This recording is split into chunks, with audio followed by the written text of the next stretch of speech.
Hey guys, tonight we are taking a rather unusual trip back in time. We're not heading for a grand castle, a royal court, or a glorious battlefield. Instead, we're going somewhere far more elemental. We're journeying into the muddy, dimly lit streets of medieval Europe to explore a life that history often prefers to whisper about, rather than discuss. We're going to walk in the shoes of a woman for whom hygiene was about comfort or beauty, but a desperate, daily tool for survival in one of the world's oldest professions. A little heads up, based on the historical realities. You'd probably be lucky to survive the first week, let alone the first day. So, before you get comfortable, take a moment to like the video and subscribe, but only if you genuinely enjoy what I do here. And as always, I'd love to see where you're tuning in from, so drop your city and the current time in the comments below.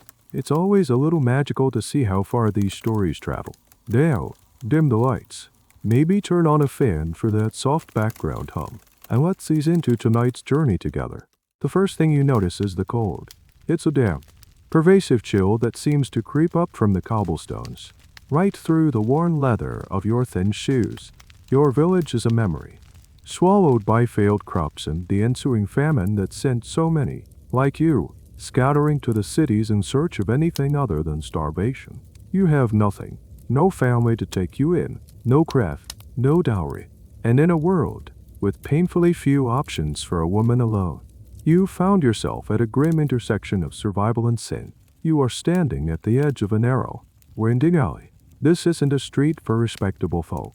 The air hangs thick with the smells of wood smoke, roasting meat from a nearby tavern, stale ale, and something else, a cloying, musky scent of unwashed humanity mixed with cheap, herbal perfumes. This is it, the place you were warned about in hushed, fearful tones back home. There are no flashing red lights here, of course, but the signs are unmistakable. A window shutter painted a garish shade of crimson. A single, sad-looking lantern with a red cloth draped over it, casting a murky glow onto the slick, muddy ground. You pull your thin wool cloak tighter, a useless gesture against the cold and the gnawing fear in your stomach. You watch other women. Some are gathered in a doorway, laughing loudly, their faces painted with a crude, shaggy white powder and bright red on their cheeks. One leans against a wall, her expression hardened weary as she haggles with a passing merchant. They seem impossibly tough, encased in a shell you can't imagine ever growing. This is a world with its own rules, its own language, and you are an outsider. This is a court Ruth of the era. The primary reason places like this existed: economic desperation. For every tale of a king's court saint, there were thousands of women like you, driven into the trade by poverty, war, or being abandoned. It was the choice in the modern sense. It was often the only path that didn't lead directly to the grave. Suddenly, a figure detaches from the shadows of a doorway. An older woman, her face a roadmap of hard years. She looks you up and down, a slow, appraising gaze that makes you feel like a horse at a market. She circles you once, sniffing the air. Fresh off the farm, are you? She rasps, her voice like grinding stones. You can only nod, your throat tight. She pokes a finger into your arm, testing for something. Health, frailty, you're thin, she states, not with sympathy, but as a matter of fact. But you're young, that's something. And here you encounter a strange paradox of medieval life.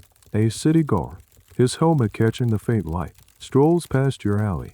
He glances in, his eyes meeting the older woman's for a brief moment, and he just keeps walking. It's a jarring realization. This district, while publicly condemned by the church and shunned by the better parts of society, is often a sanctioned, controlled, and even taxed part of the city. Historians have found records from many medieval towns that designated specific streets for this work, regulating hours and even prices. It was a sin, yes, but it was also a taxable industry, a pressure valve for the city's social order. The authorities didn't want it gone. They wanted it contained. The woman seems to have made a decision. Well, you can't stand here all night looking like a lost lamb. You'll catch your death, and that's bad for business. This simple statement brings a question to the forefront that historians still argue fiercely about. How much agency did you truly have in this moment? Were you merely a victim, a piece of human driftwood, carried by the currents of misfortune? Or, in your decision to walk down this alley, in your silent plea to this woman, did you exercise a tiny, desperate sliver of control over your own fate? The line between coercion and choice is incredibly blurry here, lost in the mists of 1,000 forgotten stories. The woman gestures with her head toward the dark doorway behind her. Come on, she mutters. First things first. We need to get you to the bathhouse. Get you presentable. The word bathhouse sounds like a promise of warmth, a moment of comfort. You have no idea yet that it's the first step into a world where cleanliness has a very different and much more complicated meaning. You take a breath, the foul air filling your lungs, and follow her into the dark. The darkness of the alley gives way to a sudden, shocking blast of hot, damp air.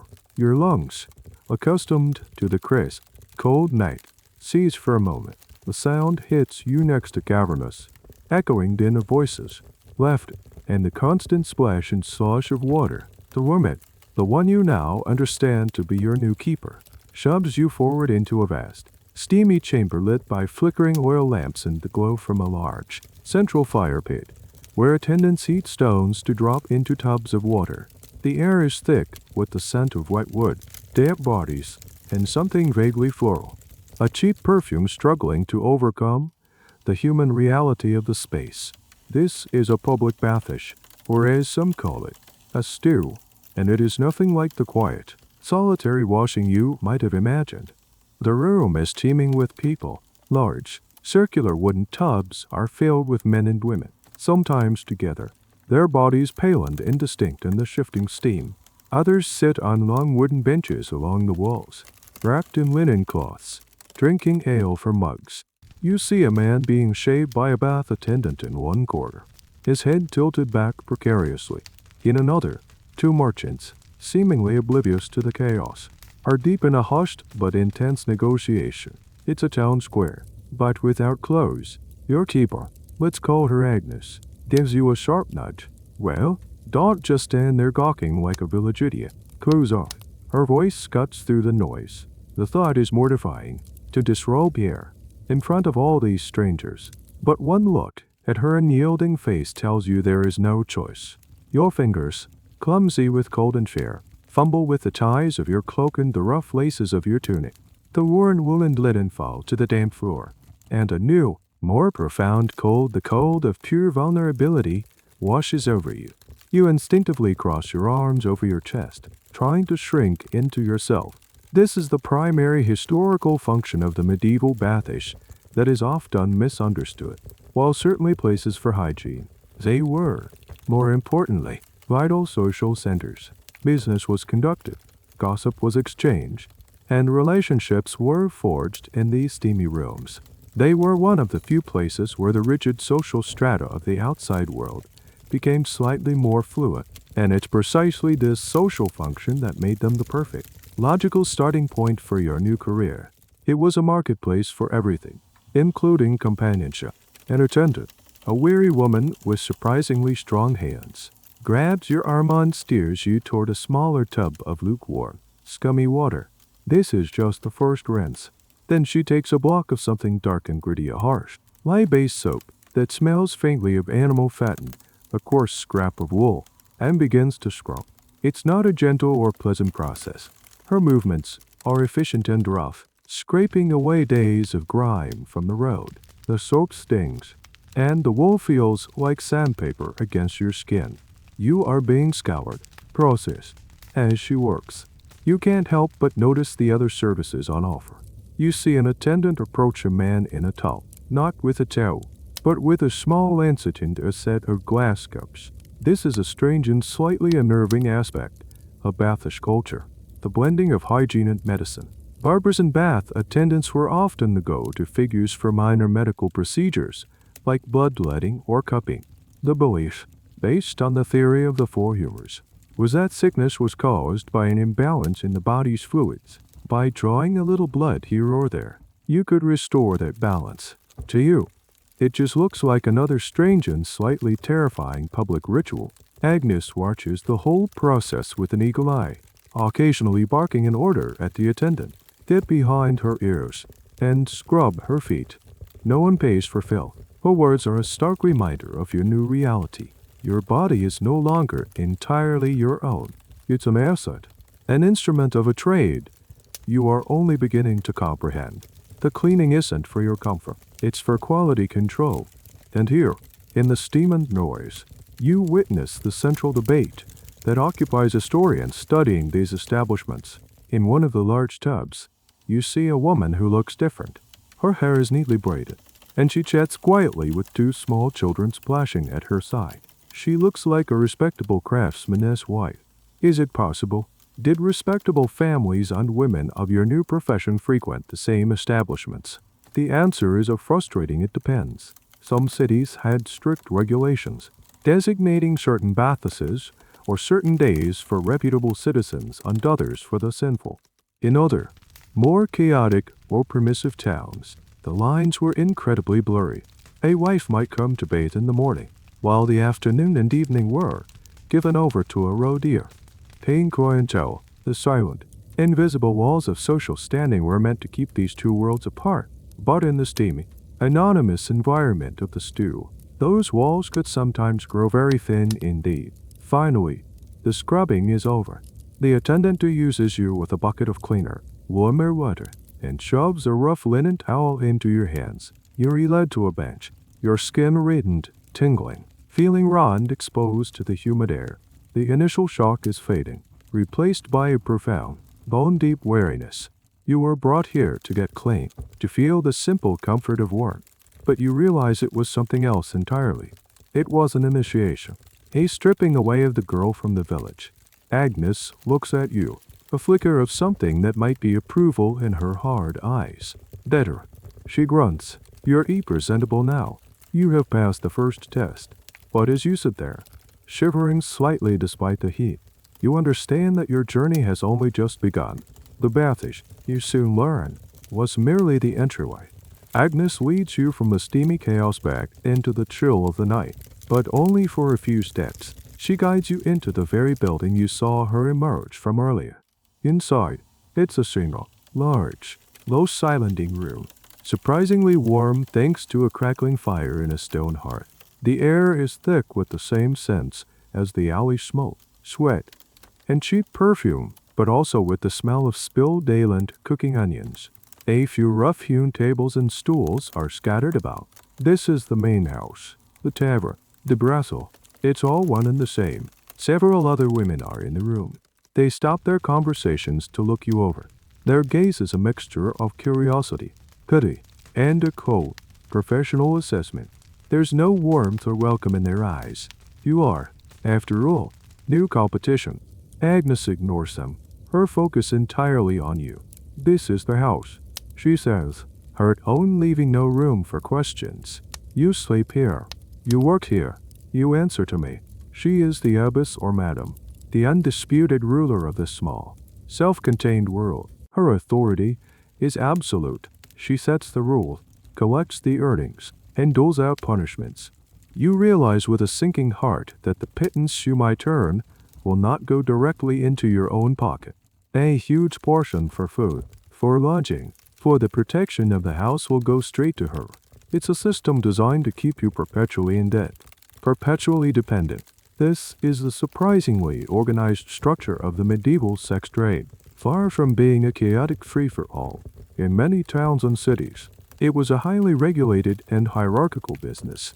Historians have unearthed city ordinances from places like London and Southwark that lay out an astonishing level of detail. These rules, often enforced by a combination of city officials and the abbesses themselves, dictated everything from what you could wear to how you could solicit customers. You couldn't, for example, physically pull a man into the house from the street. You had to rely on verbal invitations and whatever charms you could muster. The system wasn't about protecting you. It was about maintaining public order and, crucially, ensuring the business ran smoothly and profitably for the city and for owners like Agnes.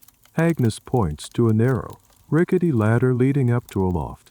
Your spot is up there, with the others. Then she turns and claps her hands sharply. All right, listen up. The other women turn their attention to her, their expressions shifting to ones of grudging obedience. Agnes begins to lay out the day's accounts. Who owes what? Who has a fine to pay for some infraction? Arguing with a client, perhaps, or being caught stealing. It's run like a grim, inverted nunnery, with Agnes as the mother superior, while she's distracted. One of the other women, a little older than you, with tired, but not unkind eyes, sidles up to you. Name's Eleanor, she whispers, keeping an eye on Agnes. Don't look so terrified. It only makes it worse. You manage to stammer out your name. Eleanor looks at your still damp hair and clean scrubbed skin, fresh from the stew. Agnes's favorite welcome party. She lets out a short, bitter laugh. She leans in closer and shares a piece of strange, hyperlocal hard fact of your new life. See that beam, she says, nodding toward one of the thick, dark wooden beams supporting the ceiling. Don't ever get on the wrong side of Agnes. So bad, she makes you touch it. You look at the beam. It seems ordinary. What does it do? You whisper back. Eleanor's face darkens. The constable, the one who walked past you in the alley. He comes round once a week. If a girl's been causing real trouble stealing from clients, trying to run away, Agnes will report her. The constable ties her thumbs to that beam, just so her toes are scraping the floor. Leaves her there for a few hours. A warning to the rest of us. This was a bizarre and brutal reality. The local law enforcement often collaborated directly with the house madams. The madam was, in a sense, a deputized enforcer of the city's regulations. She maintained order within her own walls, and in return, the city authorities would back her up, punishing any woman who stepped out of line. It was a symbiotic relationship that ensured the stability of this officially condemned but practically tolerated industry. Now for the academic argument. Historians have long debated the true nature of these guilds or houses. Were they purely exploitative prisons, trapping women in a cycle of debt and abuse, or did they, in a very twisted way, offer a form of protection in a world where an unattached woman was incredibly vulnerable to violence and starvation? Did joining a house like this, under a tyrant like Agnes, provide a roof over your head, a guaranteed meal, and a strange sort of safety in numbers? Was it a cage, or was it a shield? However brutal and unforgiving, the consensus generally leans towards the former, but the truth is likely a messy combination of both. For you, right now, it feels very much like a cage. Agnes finishes her accounting and her sharp eyes land on you and Eleanor. Eleanor got nothing better to do than gossip with the new merchandise. Eleanor flinches and immediately scurries away. Agnes turns back to you. Lesson 1, she says, her voice slow and dangerous. Here, you have no friends. You have colleagues and competitors. Don't forget it. She then shoves a small, earthenware pot into your hands. It's filled with a greasy, faintly sweet-smelling substance. Now get to work. Make yourself useful. And for God's sake, try to smile. No one pays for a miserable face. The pot is cool in your hands. The contents a mystery. But you know, with a certainty that chills you to the bone, that your education is about to continue. You open the small earthenware pot Agnes shoved into your hands. Inside is a thick, waxy paste. You sniff it tentatively. It smells strongly of lavender and something else. Something resinous and earthy, like pine needles. This, you quickly learn, is your most essential tool, more important than any pretty ribbon or flattering dress you might acquire. This is your defense against the ever-present reality of the medieval world. The smell, the room, despite the fire, is a concentrated assault on the senses. The scent of unwashed bodies is a constant, clinging background note.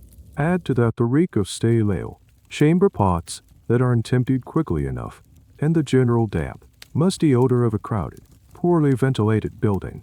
Personal hygiene, as you understood it back in your village, a simple wash with cold water and maybe a chunk of harsh soap on special occasions, is completely inadequate here. In this profession, your scent is a part of your presentation, a part of the product. Eleanor, seeing Agnes is distracted again, sidles back over. She seems to have taken a sliver of pity on you. That's pomade, she explains, nodding at the pot. Rosemary and lavender in a lard base. Rub it on your pulse points, wrists, neck. It helps. Baby. She shows you her own wrists. Whichever fate, Gracie Cheyenne. The clients prefer it, better than the smell of well. Os, this is your first lesson in the art of medieval perfumery, an art born of necessity. You dip your fingers into the pot. The lard base is cool and slightly grainy. As you rub it onto your skin, the warmth of your body releases the trapped scents of the herbs. It's a surprisingly pleasant aroma. A smooth, fragrant shield against the olfactory chaos of your surroundings. You're taught to crush dried herbs, like mint or chamomile, and sew them into tiny linen pouches to be tucked into your clothing. A small bundle of dried lavender might be tied to your belt. In the summer, if you were lucky, you might have access to fresh flowers, roses, or violets to pin in your hair or simply hold in your hand. These weren't luxuries. They were professional necessities. The goal was not to smell good in the modern sense of a complex perfume, but simply to smell not bad. It was about masking the fundamental odors of life in an era before daily bathing on defective deodorants. You learned to make a simple floral water by steeping rose petals or orange blossoms in warm water, then straining the liquid into a bottle. This could be splashed on your face and arms before a client arrived. A momentary burst of freshness in a stale world. Your education extends to the air around you. You learn to throw handfuls of dried thyme or rosemary onto the hearth fire. As they smolder, they release a thick, aromatic smoke that purifies the air, or at least, that's the belief. It certainly does a decent job of covering the smell of everything else. The floor, which is just packed earth covered with straw, is another battleground. The straw is meant to absorb spills and mud, but it also traps odors and becomes a haven for fleas and other pests. Part of your daily chore is to strew fresh, fragrant herbs like meadows, wort or tansy into the straw. The act of walking on it crushes the herbs, releasing their scent. It's a constant, ongoing effort to keep the tide of bad smells at bay. Here you stumble upon a fascinating and slightly gross tidbit of medieval hygiene, the use of civetine musk. Eleanor points to a small, very expensive-looking vial on a shelf in Ignace's private corner of the room. That's the good stuff, she whispers, from the east. Agnes only uses it on special occasions.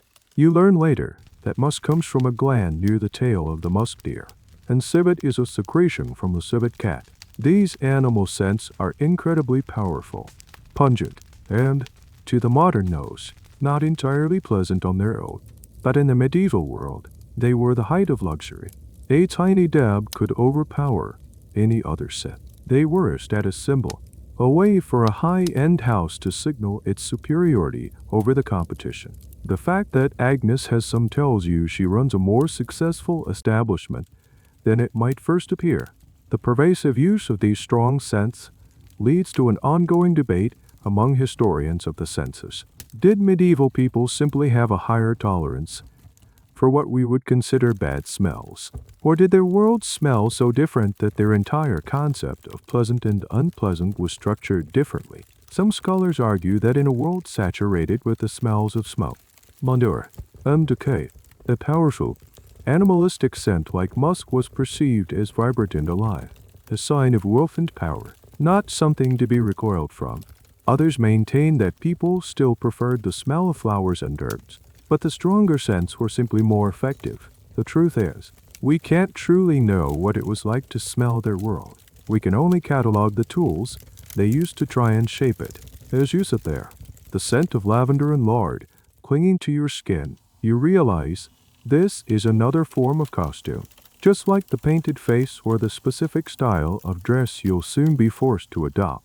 This carefully constructed aroma is part of the illusion. It's a way of creating a fantasy, however thin. For the men who come here, you are not a poor, frightened girl from a failed farm. You are a creature of lavender and roses, an escape from the smelly, difficult world outside. The pomade feels slick and alien on your skin. It's the first layer of a new identity, one that is being built for you, one greasy, fragrant smear at a time. just as you start to get used to the idea of masking smells. You're hit with a piece of advice that seems to defy all logic. It's a few days later. You're feeling grimy. The initial scrubbing at the bath is a distant memory. You mentioned to Eleanor that you wish you could go back, just for the feeling of being properly clean. Her reaction is immediate and serious. She pulls you aside, her voice a low warning. Be careful with the stews. She says, too much bathing is dangerous. It opens the pores. You stare at her, confused. Isn't opening pores and cleaning them the whole point? She shakes her head, echoing a piece of medical wisdom that, to you, sounds like pure superstition. When the pores are open, bad air can get in. Miasma. It's what brings the plague and the pox. This is a shocking revelation. The very place you were taken to for your initiation is now being presented as a potential death trap. You're learning a core and deeply counterintuitive belief of medieval and early modern medicine. Water, especially hot water, was viewed with deep suspicion by many. The prevailing medical theory of the time was not germ theory. The idea of tiny, invisible organisms causing disease was centuries away. Instead, they believed in the miasma theory. This was the idea that diseases were caused by bad air, foul-smelling vapors rising from swamps, decaying matter, or even from the ground itself. According to this logic, the skin was a protective barrier. Hot water and steam softened the skin and opened the pores, essentially creating tiny doorways through which the poisonous miasma could enter your body and make you sick. Therefore, frequent, full-body bathing was not just unnecessary. It was actively discouraged as a health risk. It was a classic case of misinterpreting cause and effect. People probably did get sick after visiting crowded public bathhouses, but it was due to sharing water with sick people and the general unsanitary conditions, not because their pores opened up. So, if you can't bathe often, how do you stay clean? You are introduced to the concept of the dry wash. This becomes your daily ritual. You're given a piece of clean, dry linen, a precious commodity, and you use it to vigorously rub down your entire body. The friction is meant to remove surface dirt and stimulate the blood, which was also considered healthy. After the dry rub, you might take a separate cloth, dampened with a little of that floral water or just plain cool water, and wipe down your face, neck, and underarms. This was considered a much safer way to cleanse yourself, as it didn't involve the dangerous for opening heat and steam. The whole process feels inadequate. You can see the grime on the linen cloth when you're dead, so you know it's doing something. But it doesn't leave you with that deep sense of cleanliness you crave. It's a constant, frustrating compromise between the desire to be clean and the fear of getting sick. You also learn about the importance of linen undergarments, or shifts. If you were lucky enough to have one or two, they were your primary tool for hygiene. Linen is a highly absorbent material. The idea was that the shift, worn directly against the skin, would absorb the sweat and oils from your body. To bathe, you didn't wash your body. You changed your shift. A fresh, clean linen shift against the skin was the medieval equivalent of stepping out of a shower. For the wealthy, this was easy. They had dozens of shifts. For you, in this house, owning even two is a mark of status. You wash your single, precious shift in a bucket of cold water with harsh soap, wring it out, and hang it by the fire to dry, hoping it will be ready by the next day. One day, you see Agnes performing a particularly strange ritual. She has a small bowl of water, and she's dipping a piece of linen in it, but she's also muttering something under her breath. Eleanor tells you it's a charm. She's blessing the water. She whispers, to ward off the bad air before she washes her face. This is a fascinating glimpse into the medieval mind, where science, magic, and religion were hopelessly entangled. It wasn't enough to use water. You had to make sure it was spiritually safe. 2. A quick prayer or a muttered charm over the basin was a common practice, an invisible shield against the miasmatic threat. This is a cold, hard fact. Hygiene was as much a spiritual act as a physical one. The distrust of water is a subject of endless fascination for historians. Did everyone believe this? The evidence is contradictory. On one hand, You have medical texts and sermons from priests warning against the evils of the bathhouse and the dangers of water. On the other hand, the sheer number of public bathhouses that existed, and the records of them being used for centuries, suggests that plenty of ordinary people ignored the dire warnings, at least for a time. It's likely that attitude shifted. In the early Middle Ages, bathing was more common, influenced by Roman traditions, but as devastating plagues, particularly the Black Death in the mid-14th century, swept across Europe, the fear of miasma, and therefore the fear of bathing, intensified dramatically. So you exist in this strange paradox. Your profession demands a high standard of cleanliness, at least superficially, but the medical knowledge of your time tells you that the most effective means of achieving a hot bath is a health hazard. You learn to walk a fine line. You rely on dry rubbing, damp cloths, frequent changes of your undergarments if you can get them, and copious amounts of herbal perfume. You smell of lavender and lard, of rosemary and fir, and you look at a simple tub of hot, steaming water not as a promise of comfort, but as a dangerous, beautiful temptation. The sun begins to set, casting long shadows across the grimy floor of the house. This is the hour when your workday truly begins. The tavern part of the establishment starts to fill with men from the city, dockworkers smelling of river water and fish, apprentices let loose for the evening, a traveling merchant with a jingle of coins in his purse. Each one represents a potential transaction, a chance to earn your keep and maybe, just maybe, a tiny sliver more. But before you can descend from the loft and join the other women, there is a ritual. It's a process of transformation, conducted with a surprisingly limited and crude set of tools. You gather in a corner of the loft, a shared space that offers little privacy. Your entire toolkit for this transformation fits into a small wooden box or a leather pouch. There is no vanity with a well-lit mirror. There is only a small, polished piece of metal, perhaps bronze or steel, that gives back a dim, distorted reflection of your face. Seeing your own image clearly is a luxury you don't have. The first step is always the same, a quick wipe of the face with a cloth dampened in that rosewater you made. It's less about cleaning and more about preparing the canvas. The goal is to create a look that is both alluring and, paradoxically, a bit artificial. It's a signal of your trade, a mask that separates you from the respectable women of the city. Next comes the foundation. Eleanor shows you how to use a fine, white powder. It's Arius, she says, dipping a small puff of lamb's wool into a pot of the stuff, made from white lead. Be careful not to get it in your mouth. She does sit lightly over your face, neck, and chest. The effect is immediate and startling. Your skin takes on a smooth, pale, almost marble-like appearance in the dim light. It covers blemishes and softens features, creating an idealized, dough-like mask. You are, of course, completely unaware that you are patting a highly toxic, lead-based concoction directly onto your skin. This is a central, tragic irony of historical cosmetics. The very substances used to create an image of health and beauty were often slow poisons. Then comes the color. For your cheeks and lips, the two is a small, hard cake of pigment. That's vermilion, another woman mutters, not bothering to look at you as she applies her own, made from ground-up cinnabar. Cinnabar is a mineral, and its primary component is mercury sulfide. You are, essentially, painting your face with mercury. You're shown how to mix a tiny pinch of the red powder with a bit of lard or beeswax to make a crude lipstick or rouge.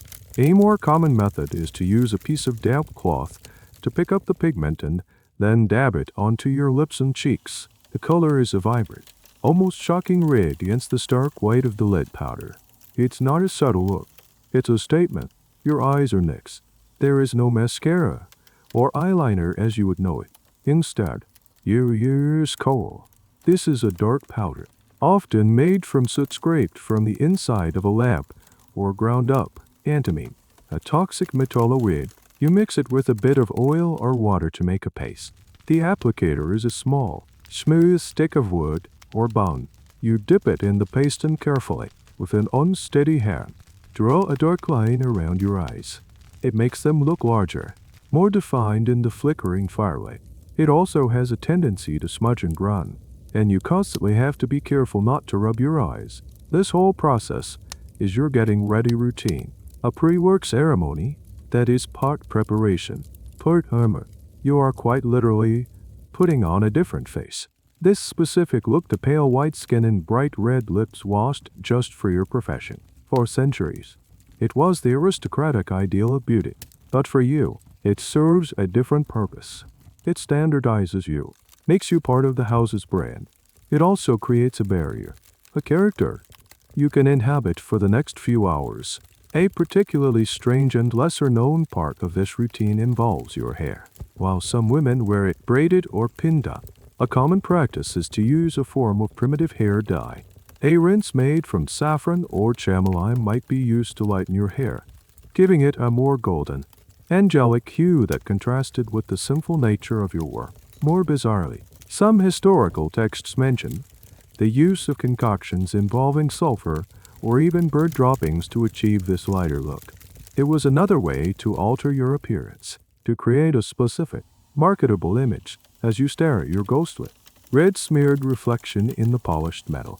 A question that vexes historians comes to mind. How much of this was dictated by the madam, and how much was the woman's own choice? Her own attempt at craft and artistry? Were you following a strict, uniform code laid out by Agnes, or were there subtle variations, little personal touches that allowed you to express a sliver of individuality? In some houses, the look was probably rigidly enforced. In others, a woman known for her skill with coal might have been granted a little more leeway. It's a debate about control and agency in a place where both were in desperately short supply. Finally, the transformation is complete. You look around at the other women.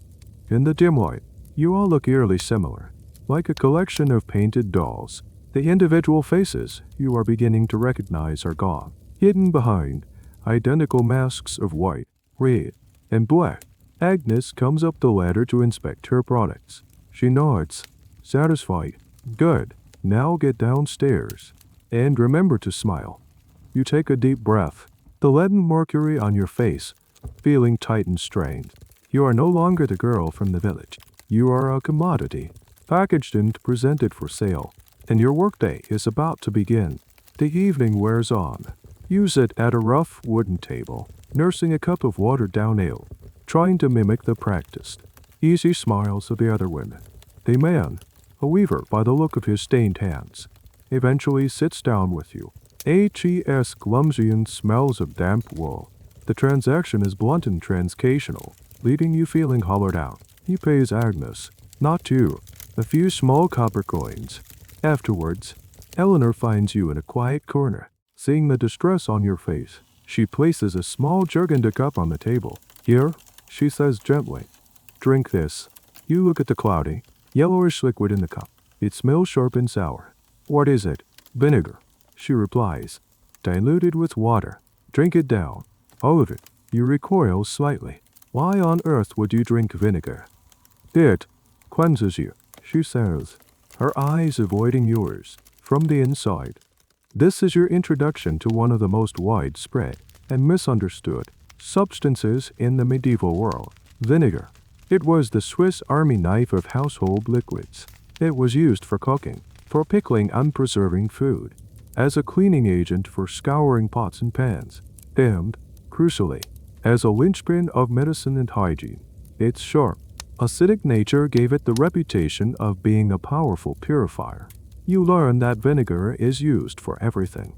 You're taught to use a vinegar-soaked cloth to wipe down surfaces, in the belief that its strong smell would doctor away the miasma or bad air that cause disease. When you have a sore throat, you're given a hot concoction of vinegar and honey to sip. A cloth soaked in vinegar and applied to the forehead is the standard treatment for a headache. It was the go-to disinfectant in a world that had no concept of germs. But in your line of work, vinegar had another, more specific and desperate, set of uses. The cleansing drink Eleanor gave you was part of a folk belief that its acidic properties could somehow prevent pregnancy or ward off disease after intercourse. There is, of course, no scientific basis for this. But in a world with no other options, women clung to any remedy that offered even a sliver of hope. The primary use, however, was as a post-coital douche. This was perhaps the most common form of contraception available to you. After a quiet, you would retreat to a private corner or a small back room with a bucket of water, a sponge, often a sea sponge, a surprisingly common and reusable item, and your jug of vinegar. You would mix the vinegar with water and use the sponge to try and wash yourself out internally. The acidic vinegar would have a spermicide effect, and it was probably one of the more effective methods available at the time, though its success rate was still tragically low. The whole process is a grim, private ritual. It's uncomfortable, a bit painful, and a stark, physical reminder of the risks you face every single night. The sharp scent of vinegar would become, for you, inextricably linked with the end of a transaction, a smell of desperate hope and profound vulnerability. You also learn about stranger, more dangerous variations of this practice. One of the older women in the house, a woman named Margot who is often ill, whispers to you about other things that can be added to the vinegar wash. She talks about adding L, a mineral salt used in tanning and dyeing, which was believed to be a powerful astringent, or even more dangerously.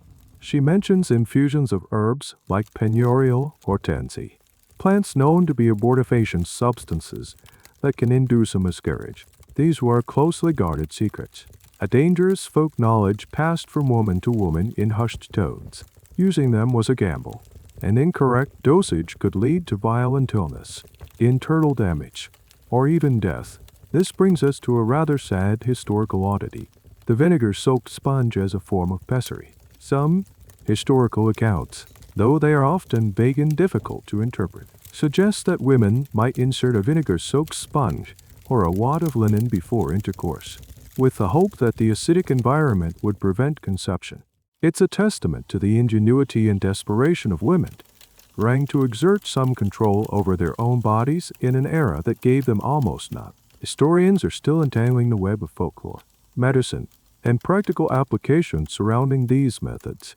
The Church condemned any attempt to prevent conception as a grave sin, a violation of God's will.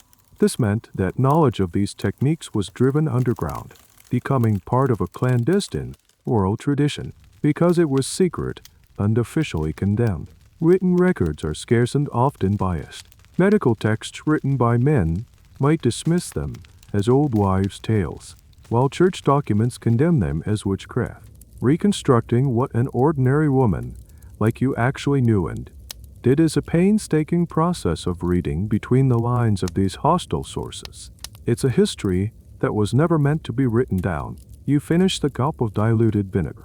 It burns slightly as it goes down, and the taste makes your eyes water. It doesn't make you feel clean. It makes you feel scoured. Ugh. You look at the jug on the table. This mundane household liquid, for a baker's wife.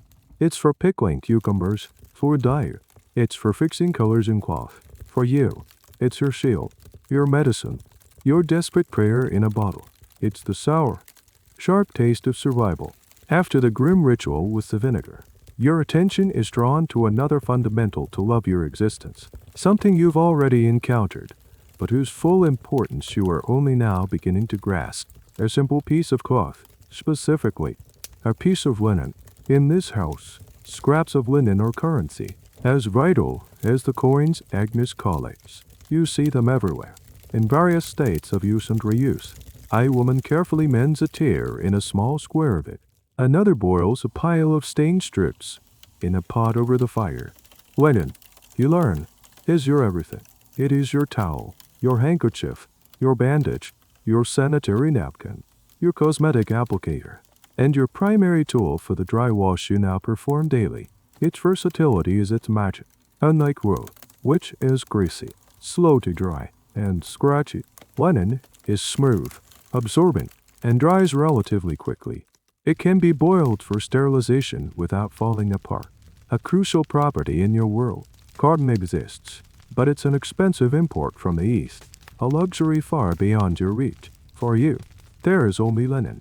You start to build your own small, pathetic collection, a stripped urn from the hem of a worn-out shift, a small square traded from Eleanor for a portion of your bread. You guard these scraps fiercely, A clean piece of linen is a small comfort, a tiny pocket of civilization in the squalor. You learn to wash them meticulously, scrubbing them with harsh lye soap in a bucket of precious water, then hanging them near the fire, turning them constantly so they dry evenly. The sight of your small collection of cloths, clean and folded, is a source of profound, almost irrational satisfaction. This intense focus on linen highlights a major historical point about medieval life, the textile-based nature of hygiene. Before the age of disposable paper products, reusable cloth was the only option. A person's wealth and social standing could almost be measured by the quality and quantity of their linen. A queen might have hundreds of fine linen shifts, handkerchiefs, and towels, all embroidered with her crest. You have a handful of rough, graying scraps, but the principle is the same. Clean linen against the skin was the ultimate signifier of cleanliness and status. The most critical use for these cloths, and the one spoken of only in whispers, is for managing menstruation. In an era shrouded in superstition, menstruation was viewed with fear and suspicion. It was considered unclean, both physically and spiritually. A menstruating woman might be barred from certain activities, like baking bread for fear it would tries or even entering a church. For you, in your profession, it's a practical disaster. It means days without work, without income, which plunges you deeper into debt with Agnes. Your solution is a primitive form of sanitary pad, fashioned from your precious linen scraps. You fold a thicker piece of linen into a pad, which is then held in place by a separate belt or girdle tied around your waist, or simply tucked into your undergarments. These are, of course, reusable. The cleaning process is laborious and unpleasant. You have to rinse the soiled cloths in cold water. Hot water would set the stains. Scrub them, and then, if you have the chance, boil them to try and achieve some level of sanitation.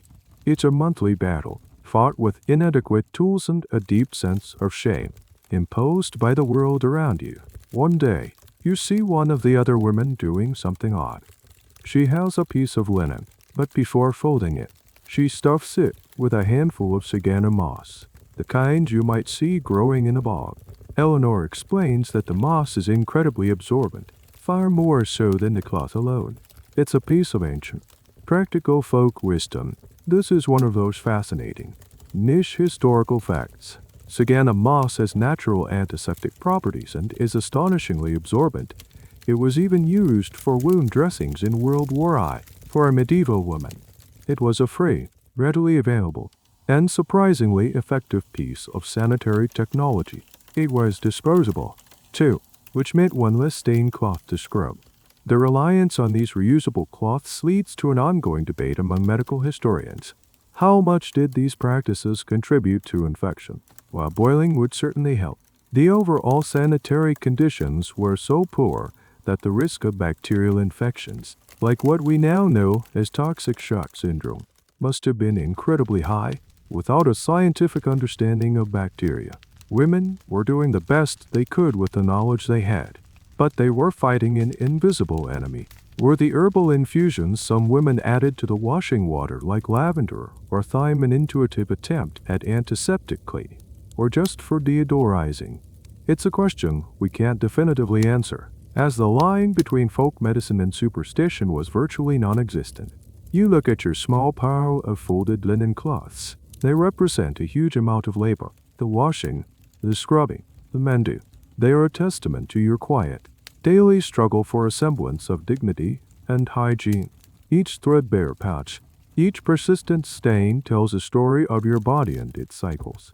A story you are forced to conceal from the world. In this house, a man might pay for the illusion of a beautiful woman for an hour. He never sees the endless, thankless work that goes into maintaining that illusion. He never sees the boiling pot, the stained hands, or the precious, carefully guarded pile of linen scraps. That part of your life is invisible, as it was meant to be. Weeks turn into a month. Your body is a landscape of new and terrifying anxieties. Every itch, every rash, every unusual awake sends a jolt of fear through you. A common cold can be a professional disaster. but the diseases associated with your trade are a far greater terror. When you develop a persistent, irritating rash on your skin, you don't go to a physician that's a world away. For the wealthy, you don't even go to Agnes, for fear she'll see you as damaged goods.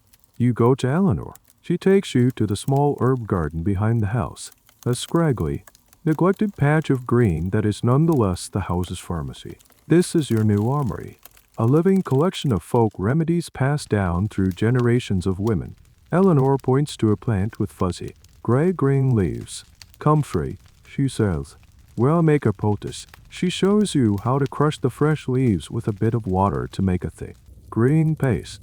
You then spread this paste onto a piece of linen and apply it to the irritated skin.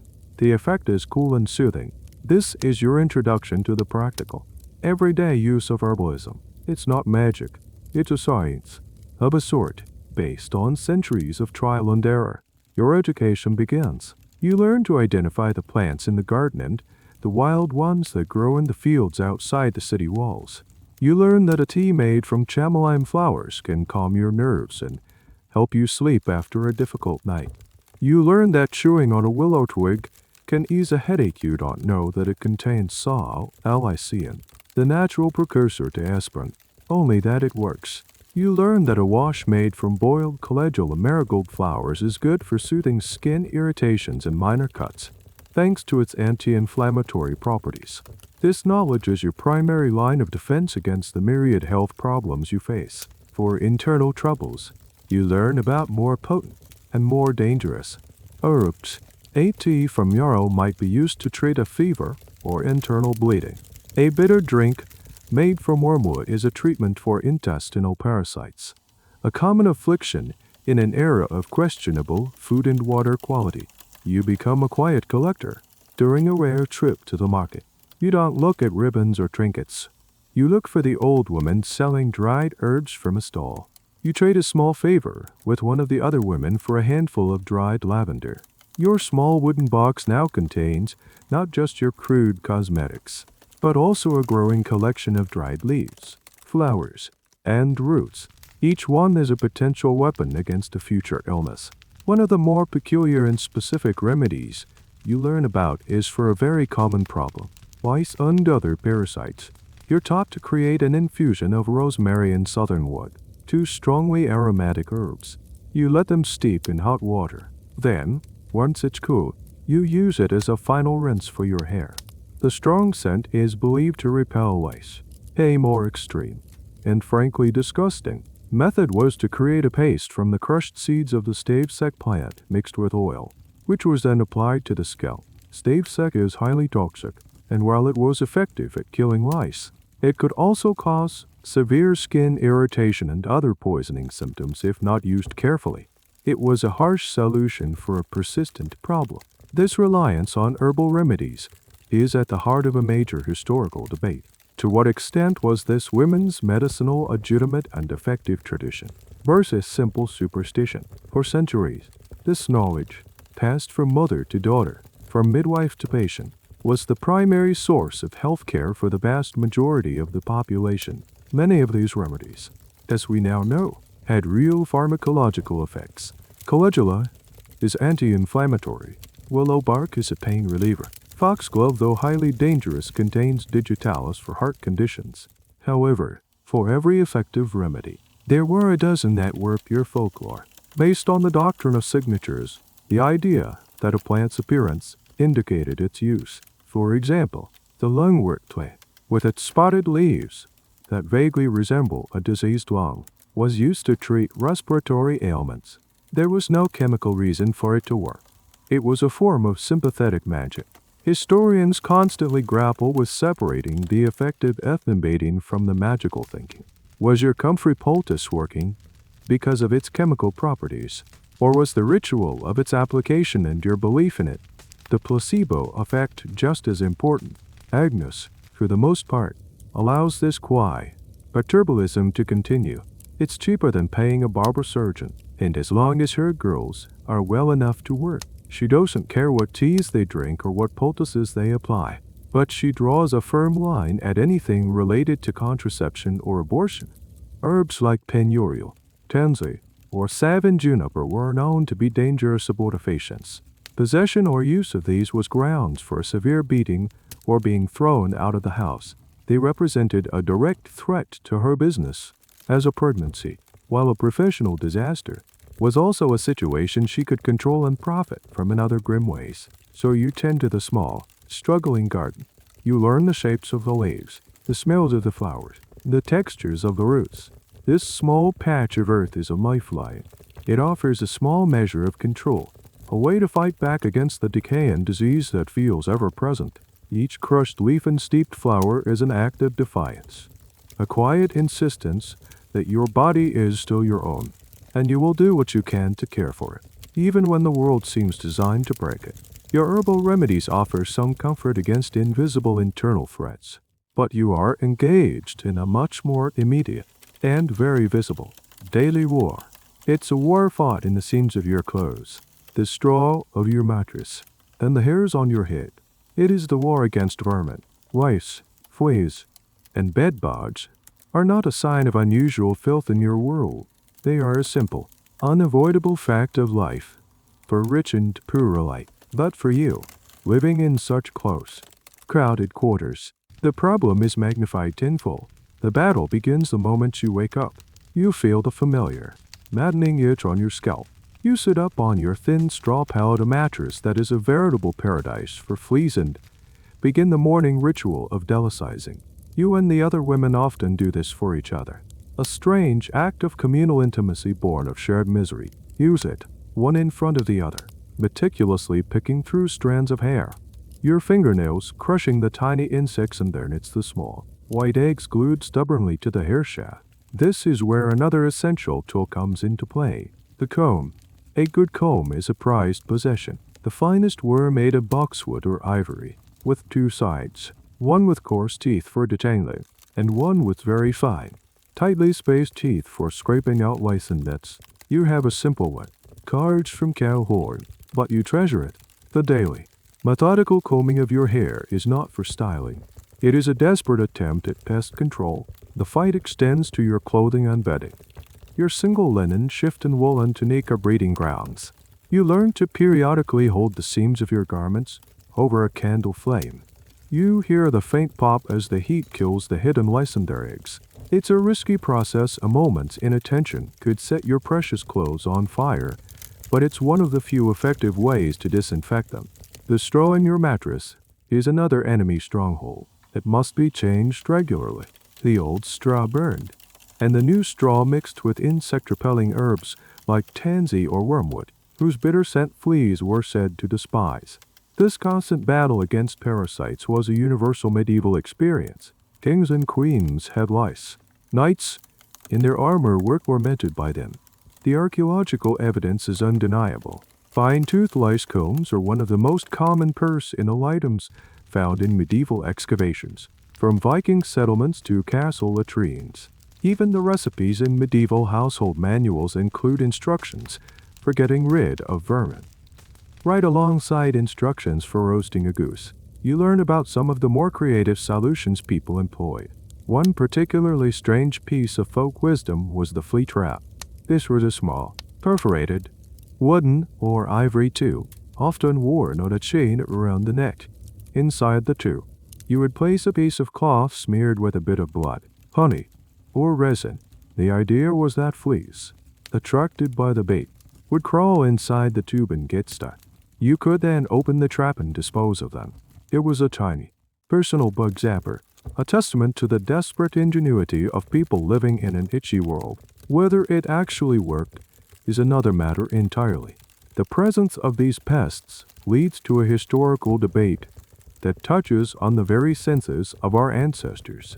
Did the constant itching and irritation simply become a background noise of life, something they learned to ignore?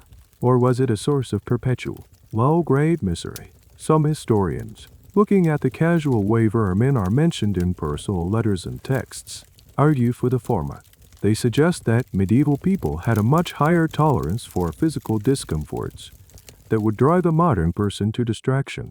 Others argue that the sheer number of remedies and tools developed to combat them, the combs, the herbal infusions, The flea traps is evidence of just how maddening the problem was. They didn't ignore it. They were locked in a relentless and largely losing battle against it. In your house, an infestation can be a mark of shame, even in a world where everyone has them. If Agnes notices you scratching too much, she'll berate you. It suggests a lack of personal fastidiousness, which is bad for business. Clients, though likely infested themselves, don't want to be reminded of the fact the illusion of cleanliness, however thin, must be maintained, so your life is punctuated by these small, unglamorous battles, the meticulous combing, the scorching of seams, the spreading of bitter herbs. You become intimately familiar with the life cycle of a louse, the sharp bite of a flea. This constant, crawling irritation is a physical manifestation of your social standing. You feel disposable, set upon. The vermin are a constant reminder that in the great chain of being, you are very near the bottom. A habitat, an unwilling host in a war you can never truly win. It's a deeply personal, skin-crawling reality of a life that history prefers to view from a safe, scratch-free distance. One morning, Agnes calls you over. She's holding a bundle of dyed cloth.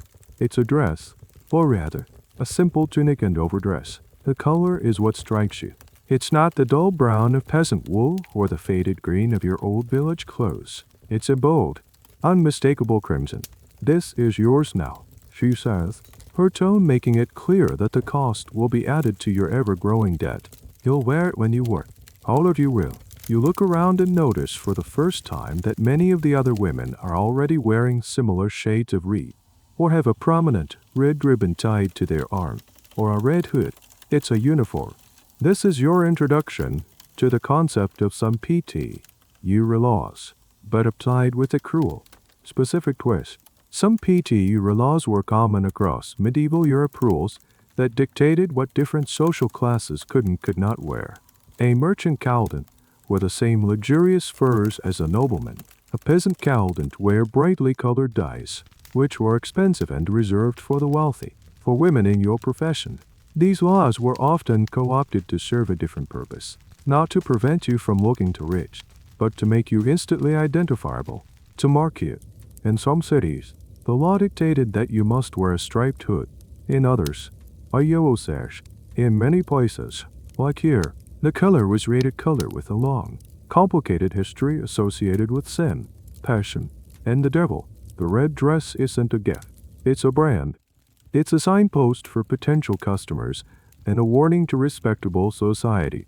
When you wear this, you can't blend in. You are visibly, publicly, what you are. Putting on the dress for the first time feels like a second skin, but heavier, more permanent version of the lead paint you apply to your face.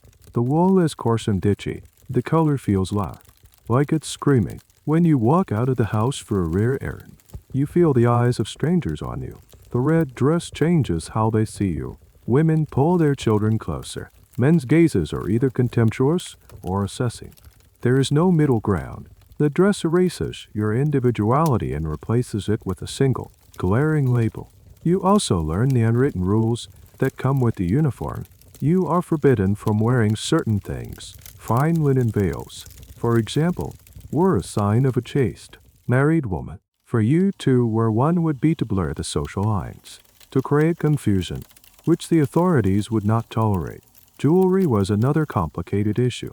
You were expected to look alluring, but wearing overly expensive jewels could get you into trouble, either for seeming too successful or, more likely, on suspicion of theft. This leads you to a strange and little-known aspect of medieval adornment, the fake jewel. Craftsmen had become surprisingly adept at creating convincing imitations of precious gems using colored glass and polished metal foil. A woman like you might wear a ring with a large, glittering ruby that was, in fact, just a cleverly cut piece of red glass. It allowed you to project an image of glamour and success to attract wealthier clients, without possessing an item of real, provable value that could be confiscated by the authorities or stolen by a client. It was another layer of illusion in a life built on them. The enforcement of these clothing rules is a subject of historical debate. How strictly were they followed? The sheer number of times these laws were reissued by city councils suggests that they were probably violated all the time. Women would try to pass as respectable when not working, shedding their identifying markers to navigate the city without her asthma. A woman might carry her red hood in a bundle and only put it on when she reached the designated district. This constant changing of costume, this code switching, was a necessary survival skill. The laws were an attempt to create a rigid, visible social order, but human beings, then as now, are very good at finding the loopholes. For you, however, under the watchful eye of Agnes, there is no loophole. The red dress is mandatory. It's a part of the house's brand, a signal of its services. It simplifies things for the customers and for the city guards who patrol the streets. You are categorized, filed away, made legible to the powers that be. You hate the dress. You hate the way it feels, the way it smells always faintly of stale alien smoke. And most of all, you hate what it represents. But you also learn to use it. It is a kind of armor. When you wear the red dress, you are playing a role. The insults and the leers are directed at the dress, not at the girl from the village hiding inside it. It's a strange and bitter comfort. The dress that marks you and separates you from the world also becomes a shield, a buffer between your work and your sense of self. It's a constant, visible reminder of your place in the world, a place you did not choose, but a place you must navigate every single day. One itchy, crimson step at a time. One Sunday, a sound pierces the usual morning quiet of the house, the distant, solemn ringing of church bells. The sound fills you with a pang of a life left behind. Back in your village, this sound meant putting on your best clothes, a day of rest, and a sense of community, however fleeting. Here, it's just a reminder of a world you are no longer welcome in, or so you think, to your complete astonishment. Agnes herds you and two other women towards the door. Get your cloaks, she orders, and for God's sake, look repentant. You are going to church. The idea is baffling. You, in your red dress, hidden under a drab cloak, but still there, walking into the house of God. It feels like a contradiction that should cause the stone walls to crumble. As you walk through the streets, you feel the familiar glares, but as you approach the church, something shifts. You aren't turned away at the door. Instead, you are directed to a specific, separate section at the very back, sometimes called the sinner's porch or a designated gallery. Far from the respectable families you are allowed in, but you are segregated, contained. This is the deeply paradoxical relationship between the church and your profession in the Middle Ages. On one hand, the church was the most powerful moral authority, condemning your work in no uncertain terms. Priests thundered from the pulpit about the evils of lust and the damnation that awaited women, like you and the men who frequented your houses. Your life was, by definition, a state of perpetual sin, and yet you are here. The church, for all its condemnation, often adopted a strangely pragmatic approach. The theological argument, famously articulated by thinkers like Augustine of Hippo centuries earlier, was that your profession, while sinful, was a necessary evil. It was seen as a sewer that drained away the uncontrollable lusts of men, which might otherwise be directed at honorable women, threatening the stability of family and society. It was better, the thinking went, to have a designated, contained outlet for this sin than to have it spill out into the respectable world. So the church tolerated your existence, even as it condemned your soul. This tolerance sometimes took very concrete forms. You might be expected to pay a syntax, a portion of your earnings given to the church or a church-run hospital, essentially as a fee for your sinful existence. In one of the most bizarre historical ironies, some church institutions were even landlords of the very bathhouses and brothels where the sins they preached against took place. The rental income was, apparently, less sinful than the acts themselves. Sitting at the back of the church, you listen to the Latin Mass.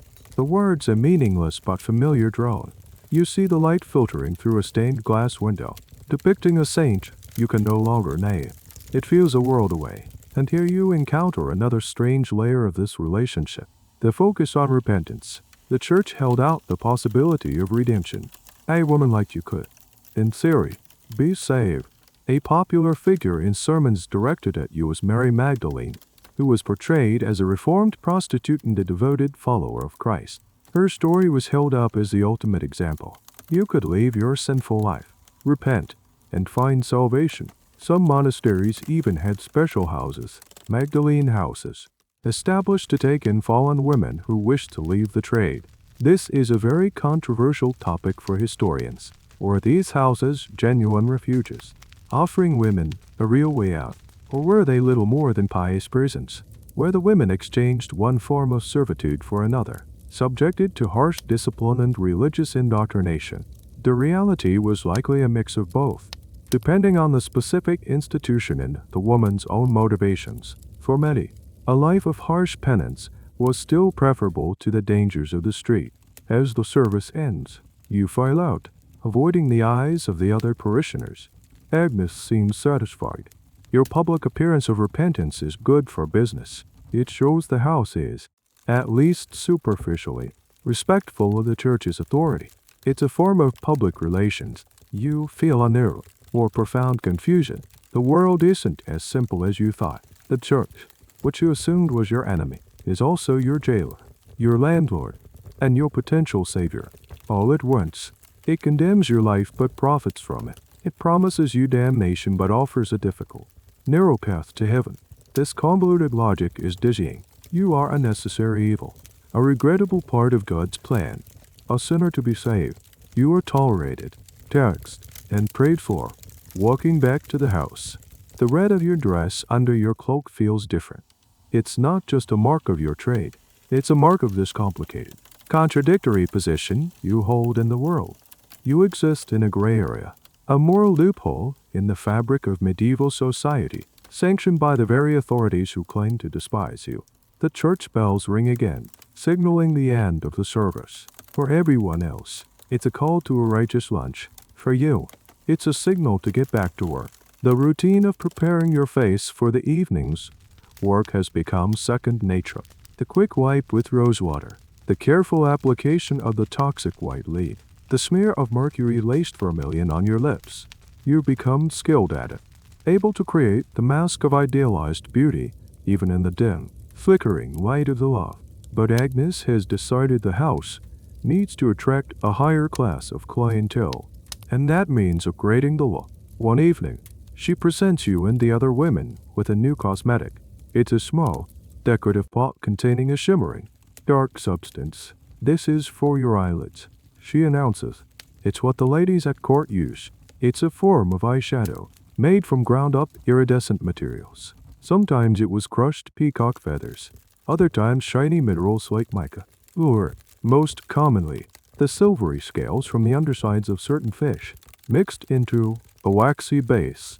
It gives your eyelids a faint, alluring shimmer, something that would catch the candlelight in a particularly fetching way. This constant pressure to modify and improve your appearance with whatever materials are available is a core part of your existence. You are in a perpetual arms race of beauty, not just against the other women in your house, but against the women in competing establishments. The goal is to present a fantasy, and fantasies require artistry and artifice. You also learn more subtle, and frankly bizarre, tricks of the trade to make your eyes seem brighter and your pupils more dilated, a sign of arousal and beauty. Some women would use drops of belladonna, a liquid derived from the deadly nightshade plant. The name belladonna literally means beautiful woman in Italian, a direct reference to this cosmetic use. They work, widening the pupils to create an arc, captivating gaze. Of course, it also caused blurred vision, sensitivity to light, and, if used improperly, could lead to blindness or poisoning. It was another high-stakes gamble in the name of beauty. Your makeup box becomes a strange collection of poisons and delusions. The lead-based CERUs for your skin, the mercury-based vermilion for your lips, the antimine-based kohl for your eyes, and now, potentially, belladonna drops. You are slowly, incrementally poisoning yourself every single day, all to maintain an image that is both demanded by your profession and aligned with the era's highest standards of beauty. The pale skin you create with the lid powder is not just a cosmetic choice, it's a status symbol. A tan was the mark of a field laborer, Someone who worked in the sun, a pale, almost luminous complexion, signaled a life of leisure, spent indoors, away from manual toil. You are, in effect, painting a mask of aristocracy onto a face of poverty. This leads to one of the most tragic and little-known health crises of the past: chronic, low-grade, heavy metal poisoning from cosmetics. The symptoms were insidious and often misdiagnosed. The lead from the sea, our use would be absorbed through the skin, leading to long-term issues like hair loss, skin damage, stomach ailments, and eventually, severe neurological problems. The mercury from the vermilion could cause tremors, tooth loss, and madness. You see it in the older women in the house. You see Margot's trembling hands, or the way another woman's skin around her mouth is permanently discolored. You assume it's just the natural decay of a hard life or specific disease, never connecting it to the very pots of color you share. Historians who study skeletal remains from this period can sometimes see the physical evidence. They find elevated levels of lead and mercury in the bones of women, particularly those from urban centers where these cosmetics would have been more common. It's a silent testament to the price of beauty. The debate isn't whether this was happening, but how aware the women themselves were of the dangers. Did they know the makeup was making them sick? It's unlikely they understood the mechanism. They might have noticed a correlation that women who used a lot of CE or use often had skin problems, but they would have attributed it to the wrong cause. They might have thought the woman was unclean in some way that caused the makeup to react badly. Rather than blaming the makeup itself, it was a classic case of a hidden danger, its effects accumulating so slowly that the cause was never identified. You look at your face in the polished metal mirror, the shimmering eyelids, the stark white skin, the crimson lips.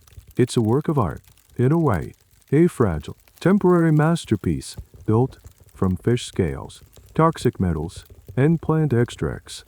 It's a face that isn't your own. It belongs to the house, to the clients, to the night. You admire the effect for a moment, the way the shimmer catches the light. You have no way of knowing that the tools of your art are also the instruments of your slow, unseen decay. The mask you wear to survive is also consuming you from within. The poisons you put on your face are a slow, invisible threat. But there's another part of your daily hygiene routine that presents a more immediate, and frankly, more miserable challenge. Your mouth. In an age before toothbrushes, toothpaste, and modern dentistry, maintaining even a basic level of oral hygiene was a constant, and often losing, battle for you, whose profession often involves close, personal contact. It's a matter of critical importance. Bad breath or visibly decaying teeth could mean the difference between earning your keep and being scorned by a client. Your morning ritual, after the delicizing and the dry wash, includes a crude form of tooth cleaning. Your primary tool is a piece of rough linen cloth, the same all-purpose fabric you use for everything else. You wrap a small piece around your finger, dip it in water, and then into a small pot of abrasive powder. This powder is your tooth powder, and it's usually made from a mixture of things you'd never dream of putting in your mouth today. Common ingredients included crushed bone, ground up chalk, or even brick dust. The most common, and the one you use, is a fine powder made from wood ash or charcoal. You use your cloth-wrapped finger to scrub this gritty paste against your teeth. The abrasive action scrapes away plaque and surface stains. It's an unpleasant, messy process. The ash tastes bitter and gets all over your lips and tongue. Afterwards, you rinse your mouth repeatedly with water, or sometimes with a mixture of water and, once again, the ever-useful vinegar, which was believed to whiten teeth and kill bad odors. To combat bad breath during the day, you rely on your herbal arsenal. Chewing on certain seeds and leaves was the medieval equivalent of a breath mint. The most common were parsley, anise, fennel, or cloves. You keep a small pouch of these on you at all times. Before approaching a client, you discreetly pop a few fennel seeds into your mouth. They're strong, licorice-like flavor masking any other odors. It's a temporary fix, a fragrance smokescreen. Despite these efforts, dental problems were rampant. Sugar, while still a relative luxury, was becoming more common, and diets were often coarse and abrasive, wearing down enamel. When a tooth began to ache, your options were terrifyingly limited. For a minor toothache, you might be told to hold a hot clove against the gun, its natural oils providing a temporary numbing effect, or you might try a magical charm, a toothworm charm, which involved reciting a specific prayer to command the mythical worm believed to be the cause of cavities to leave your tooth. When the pain became unbearable, your only real option was extraction, and that meant a visit to the barber surgeon, not a dentist, but the same man who cut hair, performed bloodletting, and lanced boils. His tools were not delicate instruments, but brutal-looking pliers and tongs. There was no anesthetic, save for a large swig of strong ale or wine to dull your senses. The process was a public spectacle of controlled violence, your head held steady by the barber's assistant while he leveraged and pulled until the tooth, or pieces of it, came out. The risk of splintering the jaw, or of a subsequent fatal infection in the raw, open wound, was enormous. This is where you encounter a strange, and rather disgusting, historical footnote. The market for false teeth. For wealthy people who had lost teeth, it was possible to get replacements. But where did these replacements come from? They were real human teeth, harvested from the poor or the dead. A desperate person could sell a healthy tooth to a barber surgeon for a small sum. The tooth would then be implanted into the jaw of a wealthy client, or more commonly, wired onto a bridge made of animal bone or ivory. It was a ghoulish trade, and a constant reminder of the stark class divides. Your healthy teeth had a literal market value. Historians studying skeletal remains have a clear window into the state of medieval dental health. They see evidence of immense suffering, abscesses that ate away at the jawbone, teeth worn down to the stumps from coarse diets, and the telltale signs of periodontal disease. They debate the exact causes of this poor dental health. Was it primarily diet, or was a lack of effective cleaning methods the main culprit? It was likely a combination of both. Some argue that the lower sugar consumption compared to modern times might have meant fewer cavities, but this was offset by extreme enamel wear and a complete lack of restorative dentistry. You guard your own teeth with a quiet paranoia. You scrub them diligently with a gritty ash. You chew your fennel seeds, and you pray you never feel the deep, throbbing ache that signals a trip to the barber's chair. A full set of teeth is an asset, a sign of youth and health.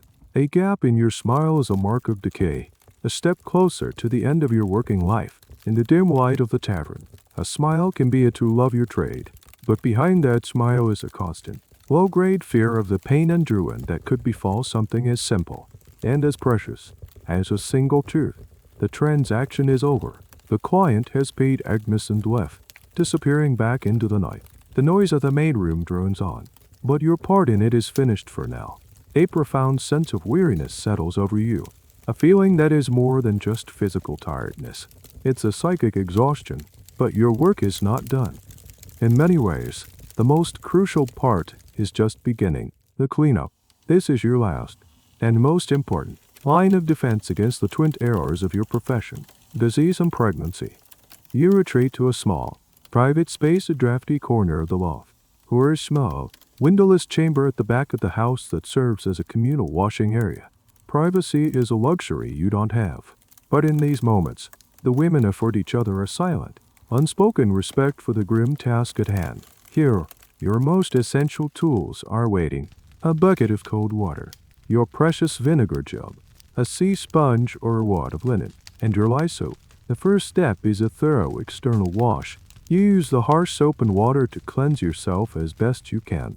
The water is cold and the soap stings, but it's a necessary, methodical process. You are washing away not just the physical traces of the encounter, but trying to scrub away the feeling of it. 2. It's a ritual of separation, an attempt to reclaim your body as your own. Then comes the most critical part, the internal cleansing you learned about from Eleanor. You mix a generous amount of vinegar into a basin of water. The sharp, acidic smell fills the small space. You cure sea sponge in this mixture. Sea sponges were a surprisingly common and important tool for women throughout history. They were absorbent, reusable, and, when dried, They were light and easy to hide. A woman might own her own sponge, guarding it carefully. You use the vinegar-soaked sponge to perform a thorough internal douching. The belief, as you know, is that the acidic vinegar will kill the seed of the man and prevent conception. You also hope it will wash away any uncleanliness that could lead to sickness. It's an uncomfortable, invasive procedure. A cold and clinical act you perform on yourself out of sheer necessity. Every time, you are acutely aware of what you are trying to prevent. The specter of an unwanted pregnancy is a constant, terrifying shadow. While you perform this lonely ritual, you might think about the other, more desperate methods you've heard whispered about. You've heard of women using infusions of other substances, not just vinegar, but things like rocks salt dissolved in water, or even infusions of alum. Some historical texts mention even more bizarre and dangerous concoctions, including solutions containing trace amounts of lead or arsenic, which were believed to be powerful and, of course, highly toxic contraceptives. These were the nuclear options, gambles taken by the most desperate. This brings us to a little-known and rather sad piece of hygiene history, the urinogenital bidet. In some wealthier houses, or for courtesans with their own private rooms, there might be a piece of furniture that was a precursor to the modern bidet. It would be a simple stool chair with a basin set into it, allowing a woman to sit and perform this cleansing ritual with slightly more comfort and efficiency. For you, however, there is only the cold floor and a wooden bucket. Historians who study the history of sexuality and hygiene face a significant challenge here. The evidence for these post-coital practices is almost entirely indirect. It comes from clerical condemnations of unnatural acts, from court records of women being tried for infanticide where their contraceptive methods might be discussed, or from vague references in medical texts. It was a secret, female knowledge, rarely written down and often deliberately obscured. The debate continues. How widespread were these practices? Were they common knowledge among all women in the trade? Or were they secrets held by a few? And most importantly, how effective were they? The consensus does not vary, but they were better than nothing. And nothing was the only other option. Once the cleansing is complete, you are left feeling raw, scoured, and cold. You dry yourself with a rough linen towel. The process doesn't leave you feeling fresh or clean in the way a hot bath might. It leaves you feeling empty, and with a lingering smell of vinegar that clings to your skin. It's the smell of your survival, the acrid scent of your constant battle against biology and disease. You climb back into your straw pallet, pulling your thin wool blanket around you. The house is still noisy below, but you try to block it out. You have done what you can. You have used yourself, your water, your vinegar, your sponge. You have performed the ritual that you hope will keep you safe for another day. But as you lie there, waiting for sleep that may or may not come, a cold knot of fear remains in your stomach. You have fought tonight's battle, but you know, with a grim certainty, that you will have to fight it all over again tomorrow. For a time, the rhythm of your life settles into a grim routine.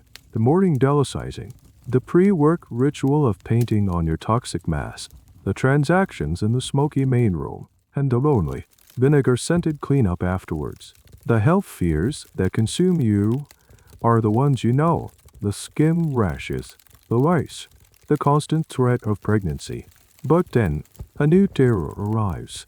It starts as a whisper, a rumor from a traveling merchant, a story told by a sailor fresh from a foreign port. They talk of a new sickness, a terrible affliction that seems to be spreading across Europe. They call it the Great Pox, or, depending on who you ask, a Neapolitan disease, the Spanish sickness, or, most commonly, the French disease. This naming convention was, in essence, a continent-wide game of blame shifting. You always named the horrible new plague after your enemies or neighbors. We know it today as syphilis. The arrival of syphilis in the late 15th century was a cataclysm. It was a new disease, and the population had no built-in immunity. Its effects were devastating and terrifyingly visible. It started with a sore, a chancre, at the site of infection. This might eventually fade, leading the sufferer to believe they were cured. But then, weeks or months later, The secondary stage would begin: a fever, a sore throat, and a horrifying, body-covering rash of pustules and weeping sores. The final, tertiary stage, which could occur years later, was even worse, attacking the nervous system, the brain, and the bones, leading to madness, paralysis, and a gruesome death. For your profession, this disease was not just a threat, it was an apocalypse, because of its primary mode of transmission. Your houses, the stairs, and the bathhouses became the epicenters of the outbreak. The abstract fear of uncleanliness suddenly had a name and a horrifying face. A client who seemed perfectly healthy could be a carrier. You could be a carrier without even knowing it. The invisible risks of your work became terrifyingly, visibly real. Agnes becomes paranoid. She begins to inspect the women with a new, terrifying scrutiny. Any sign of a rash, any unexplained sore, is cause for immediate and brutal expulsion from the house. There is no room for compassion. A sick woman is not just a liability. She is a threat to the entire establishment's survival. The flimsy bonds of community in the house, already strained, begin to shatter under the weight of this new fear. You look at the other women not just as competitors, but as potential sources of a deadly contagion. This is the historical moment that fundamentally changed the nature of your trade and public hygiene forever. The French disease prompted a massive, panicked public health crackdown. The casual, semi-tolerant attitude towards bathhouses vanished almost overnight.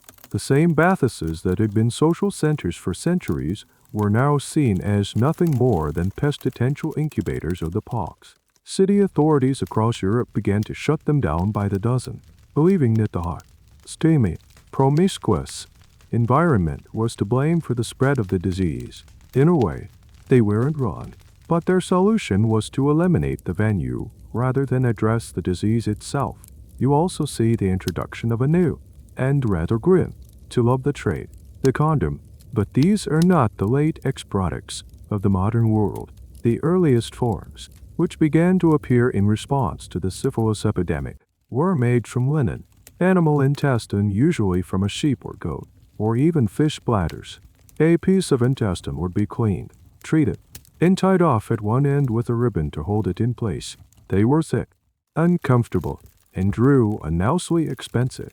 They were also meant to be reusable, which involved the disgusting and unsanitary process of washing and drying them. A strange but true fact about this period, the famous Italian anatomist Gabriele Fo, for whom the fallopian tubes are named, wrote one of the earliest clinical descriptions of a condom.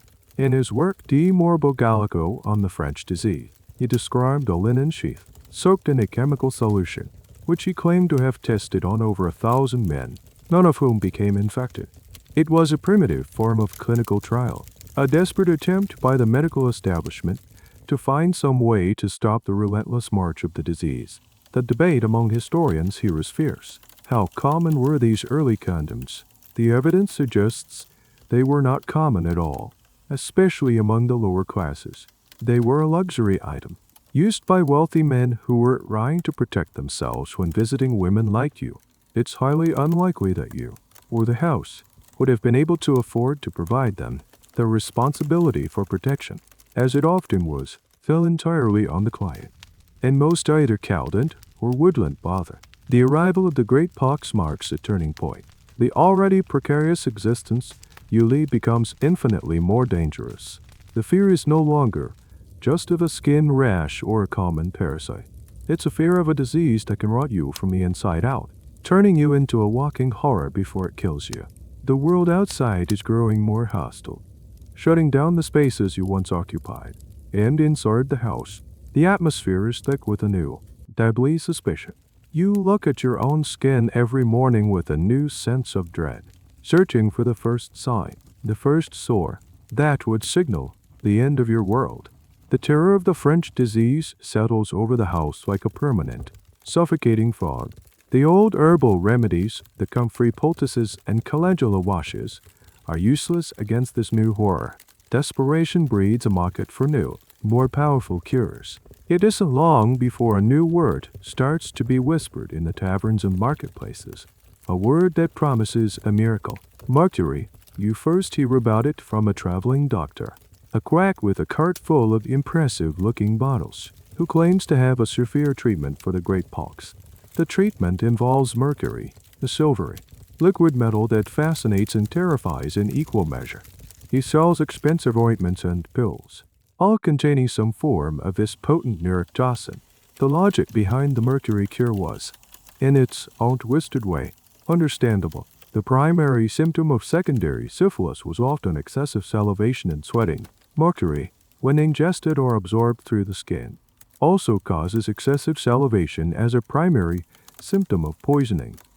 Doctors of the time, observing this correlation, made a disastrous leap of logic. They assumed the mercury was driving out the disease through the saliva. The treatment's side effects were mistaken for signs of its efficacy. A popular saying of the time was, "A night with Venus, a lifetime with Mercury." Agnes, terrified of her business being ruined, invests a small fortune in a pot of mercury-based ointment. The treatment is brutal. You are forced to rub the greasy, gray ointment all over your body, especially on the sores and rashes if they appear. Or, in another common method, you might be put in a sealed chamber or a sweat box with a heated pot of mercury, forcing you to inhale the toxic fumes for hours. The goal was to induce profuse sweating and druid, which was seen as the disease leaving the body. The side effects are immediate and horrific. Your gums become spongy and sore. Your teeth loosen and begin to fall out. You develop uncontrollable tremors, the mercurial tremors. You suffer from stomach ailments, kidney damage, and severe neurological symptoms, including memory loss and mood swings. The treatment was often more gruesome and painful than the disease itself, and it was rarely, if ever, a cure. At best, it might have had some limited antibacterial effect on the surface sores, but the internal damage was catastrophic. You see it happening to one of the other women, Mardu, who developed a suspicious rash. Agnes confines her to a small room and begins the mercury regimen. You hear her groans through the thin walls. You see the pail of her saliva and spit left outside her door. You smell the strange, metallic scent that clings to the air around her room. You see her a few weeks later. Her rash perhaps slightly faded, but her face gone, her hands shaking, and several of her front teeth missing. She looks 10 years older. The cure is hollowing her out from the inside. This brings up a fascinating, ungruesome historical artifact, the fumigation stove. These were specially designed ceramic or metal stoves used for mercury vapor treatments. A patient would sit, naked, on a chair with a hole in the seat, completely covered by a heavy blanket or tent. Underneath the chair, a portion of cinnabar mercury sulfide would be heated on the stove, releasing the toxic fumes that would then envelop the patient's body. These artifacts, found in museums today, are a chilling testament to the brutal reality of this medical era. The historical debate surrounding the mercury cure is not about its toxicity that is well established, but about its persistence. Why did this agonizing, unclearly destructive treatment remain the primary therapy for syphilis for nearly 400 years? Right up until the early 20th century. Part of the answer lies in the lack of alternatives. Without antibiotics, doctors were desperate. Another part of the answer is the deceptive nature of syphilis itself.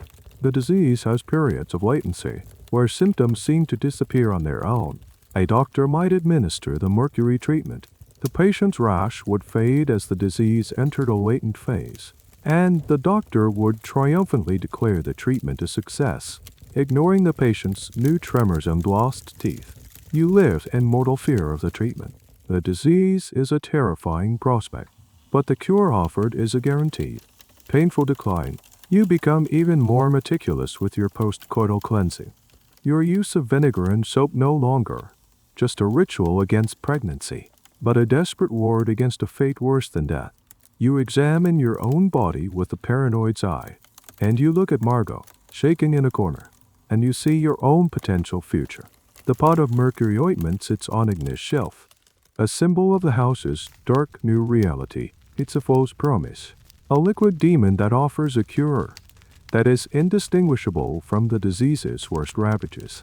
Your world, already circumscribed by walls of social condemnation and economic servitude, has shrunk even further.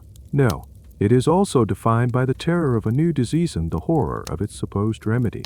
The arrival of the great pox and its expensive, terrifying mercury cure introduces a new, crushing pressure into your life. Economics. You've always known that you're in debt to Agnes, but now that debt is spiraling out of control. The cost of the red dress, the price of your meager food and lodging, the fines for minor infractions. It was already a system designed to be inescapable. Now, the financial screws are tightening. Your earnings are a pittance to begin with. A client pays Agnes, and she, in turn, is supposed to give you a small percentage, but you rarely see actual coin. Instead, she credits it against your debt. And now, there are new expenses. Agnes has to pay more in protection money to the city guards to convince them to look the other way as fear of the pox grows. The price of herbs and even basic supplies has gone up as trade becomes more difficult. And the potential cost of a mercury treatment hangs over every owner's head like a guillotine. This is the grim financial reality of your profession. You are not an independent contractor. You are, in essence, an indentured servant. The house, which presents itself as a place of refuge, is a finely tuned machine for extracting wealth from your body. Every aspect of your hygiene and presentation is a business expense, and that expense is passed on to you. The simple act of staying clean is a constant drain on your non-existent resources. A cake of lye soap, a jug of vinegar, a new linen cloth to replace one that has become too threadbare. These are not trifles. They are significant purchases that plunge you further into the red.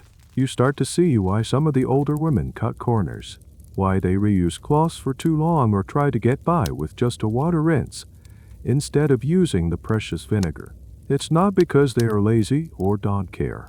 It's because they are trying to survive a financial system that is rigged against them. You have to make impossible choices. Do you trade a favor for a bit of rosemary to keep the lice at bay? Or do you save that favor for a slice of bread? Do you try to hide a small tear in your uniform? Or do you report it to Agnes and have the cost of a new one added to your astronomical debt? Every decision is a calculation of risk and cost. This is where you encounter a particularly exploitative and little-known practice, the clothing rental. In some houses, the women didn't even own the clothes on their backs. The madam would rent them the gaudy dresses and costumes required for the work, charging a daily or weekly fee. This ensured that even if a woman tried to flee, she would do so with nothing but the clothes she arrived in, as her work attire was the property of the house. It was another mechanism for control, another way to strip you of assets and agency. The financial precarity of your life is a topic of great interest to economic historians. They analyze old city account books, court records, and guild regulations to piece together the flow of money in this semi-legal economy. One of the key debates is about the pimp figure. In many modern conceptions, there is a male figure controlling the women and taking the money. But in the medieval period, the evidence suggests that the primary exploiter was often a woman, the abbess or madam like Agnes. This created a complex power dynamic, a system of matriarchal tyranny where women were the primary enforcers of a deeply patriarchal system. Was Agnes a ruthless entrepreneur, a victim of the same system who had managed to claw her way to the top, or both? The lines are incredibly blurry. You feel the weight of this system every day. You watch Agnes count her coins at night, the clinking sound a stark reminder of the wealth you are generating and the tiny fraction you will ever see. You start to understand that the real trap isn't the physical walls of the house. It's the invisible walls of debt. You could walk out the door tomorrow, but where would you go? You have no money, no skills, and you are branded by your past. The debt is a chain that keeps you tethered to this place as surely as any iron shackle. The pressure to earn more becomes immense. You take more risks. You might agree to a client who seems rougher or more dangerous, hoping for a slightly larger payment. You might force a smile when you feel sick, praying that Agnes doesn't notice. Your health, your safety, your very sense of self, it all gets thrown onto the scale. weighed against the crushing reality of your financial situation. You lie on your straw pallet, listening to the sounds of the house, and you don't just feel physically tired, you feel a deep, soul-crushing economic anxiety. You are a cog in a machine, a line item in Agnes's ledger, and you realize with a sinking finality that the hygiene practices you so diligently follow are not just for your health. They are part of maintaining the asset. You are keeping the product in working condition, and the cost of maintenance, you now understand, will always be yours to bear. The herbal remedies fail you. The persistent cough you've had for weeks has settled deep in your chest, and now there's a fever that leaves you alternating between shivering fits and slick sweats. You can't hide it any longer. Agnes, her face a mask of grim annoyance, takes one look at you and makes a decision. Your illness has progressed beyond the point where a simple bark tea will suffice. She is not yet willing to risk the expense and danger of the mercury cure, as this doesn't look like the pox. So, she resorts to the next level of care. The barber surgeon, she sends for him, and he arrives not with a doctor's bag, but with a roll of tools that look disconcertingly like they belong in a carpenter's shop. The barber surgeon is a tradesman, not a scholar. He learns his craft through apprenticeship, not university. He is the man you go to for a haircut, a shave, a tooth extraction, and, for more serious matters, the terrifying procedure he is about to perform on you. Bloodletting, the theory, based on the ancient Greek model of the forehumor, is that your sickness is caused by an imbalance in your body's fluids. You have an excess of bad blood, and the only way to restore balance and health is to let it out. The barber surgeon examines you, not by listening to your chest, but by inspecting the color of your urine, which he holds up to the light in a flask and consulting a bizarre astrological chart. The chart tells him which vein to open based on the alignment of the stars and the nature of your ailment. It's a terrifying fusion of medicine and mysticism. He selects a vein on the inside of your arm. His primary tool is a lancet, a smurl, pointed blade. He makes a quick, sharp cut. There is no sterilization. Of course, the blade was likely used on his previous client and simply wiped clean on a cloth. The risk of introducing a new infection directly into your bloodstream is immense, but no one in the room understands this. He places a small bowl under your arm to catch the blood. You watch, lightheaded and terrified, as your own life force drains into the bowl. The barber surgeon watches the flow intently. The goal is to drain just the right amount, not too little, or it will be ineffective, and not too much, or, well, you'll die. The correct amount is determined by a combination of tradition, the patient's apparent strength, and pure guesswork. As the bowl fills, you feel weaker, dizzier. The room begins to swim. This, perversely, is seen as a good sign. It means the bad humors are leaving your body and your system is beginning to rebalance. When he decides enough blood has been let, he binds the wound tightly with a linen strip. He gives Agnes a list of instructions: keep you warm, give you thin broth, and collects his fee, a significant sum that is, of course, added to your debt. This practice of bloodletting was the most common medical intervention in the Western world for over 2,000 years. It was used for everything from the plague to a common cold to mental illness. The iconic red and white striped pole of the barbershop is, in fact, a symbol of this practice. The red represents the blood, the white represents the bandages, and the pole itself represents the staff that a patient would grip to make their veins bulge. A lesser known, and even stranger, method of bloodletting was the use of leeches. If a vein was difficult to access, or for a more gentle treatment, the barber surgeon might place several leeches on the patient's skin. The leeches would attach themselves, inject an anticoagulant to keep the blood flowing, and drink their fill before dropping off. For centuries, raising and selling medicinal leeches was a significant industry. The history of medicine is filled with debates, but the question of bloodletting is one of the most stark. How could such a harmful and illogical practice persist for so long, embraced by generations of the most educated physicians?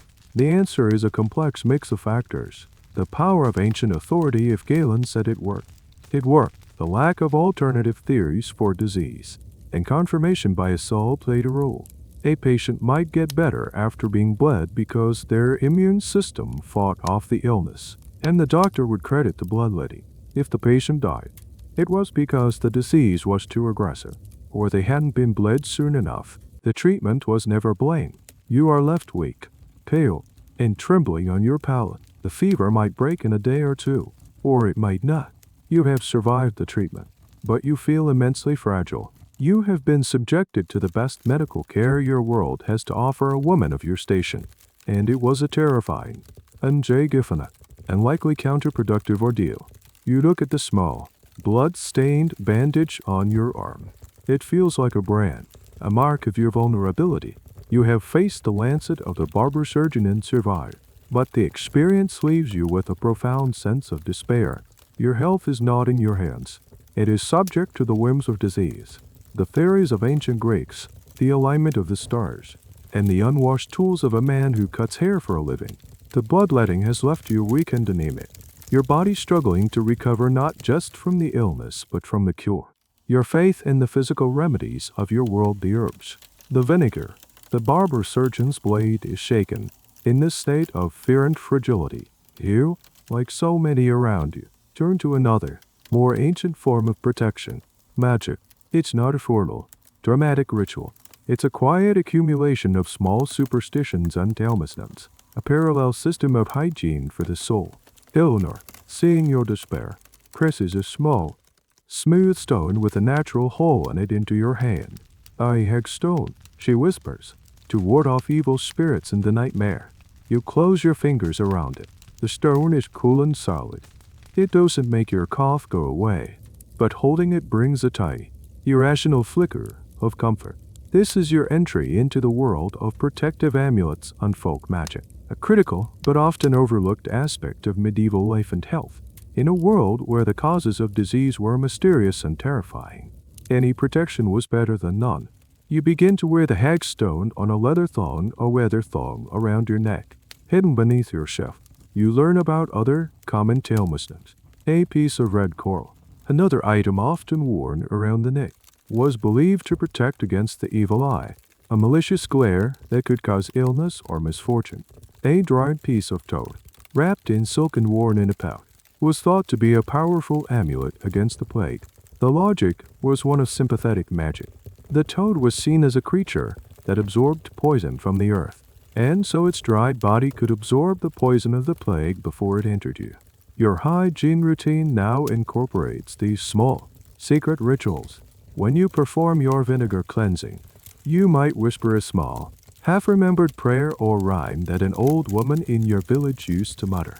Something to bind the wandering rule, or cast out the unclean. You don't know the word's true meaning, only that they feel important.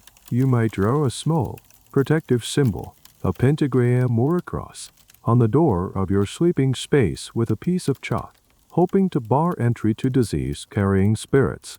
This blending of Christian faith and older, pagan folk beliefs was incredibly common. People saw no contradiction in praying to a saint for healing in one breath and using a magical amulet in the next. It was all part of the same struggle against the forces of darkness and decay. One of the strangest examples of this is the birthing girdle. These were long scrolls, often made of parchment or linen, inscribed with prayers, magical symbols, and the names of God. During a difficult childbirth, the girdle would be wrapped around the laboring woman's belly in the belief that its holy power would protect her and the child. They were, in essence, wearable, magical prayers. The use of these magical objects and incantations is a point of contention for historians. The main debate centers on how to interpret them. Were these practices a sign of a deeply superstitious, primitive mindset, or were they a rational response to a world of overwhelming uncertainty? Some scholars argue that these rituals provided a powerful psychological benefit, a sense of agency and control, however illusory. In the face of random suffering, the placebo effect of believing you are protected can be a powerful medicine in itself. To dismiss these practices as mere foolishness is to ignore the profound anxiety that fueled them. You see evidence of this magical thinking all around you in the house. One woman has a pouch of salt sewn into the hem of her dress to ward off demons.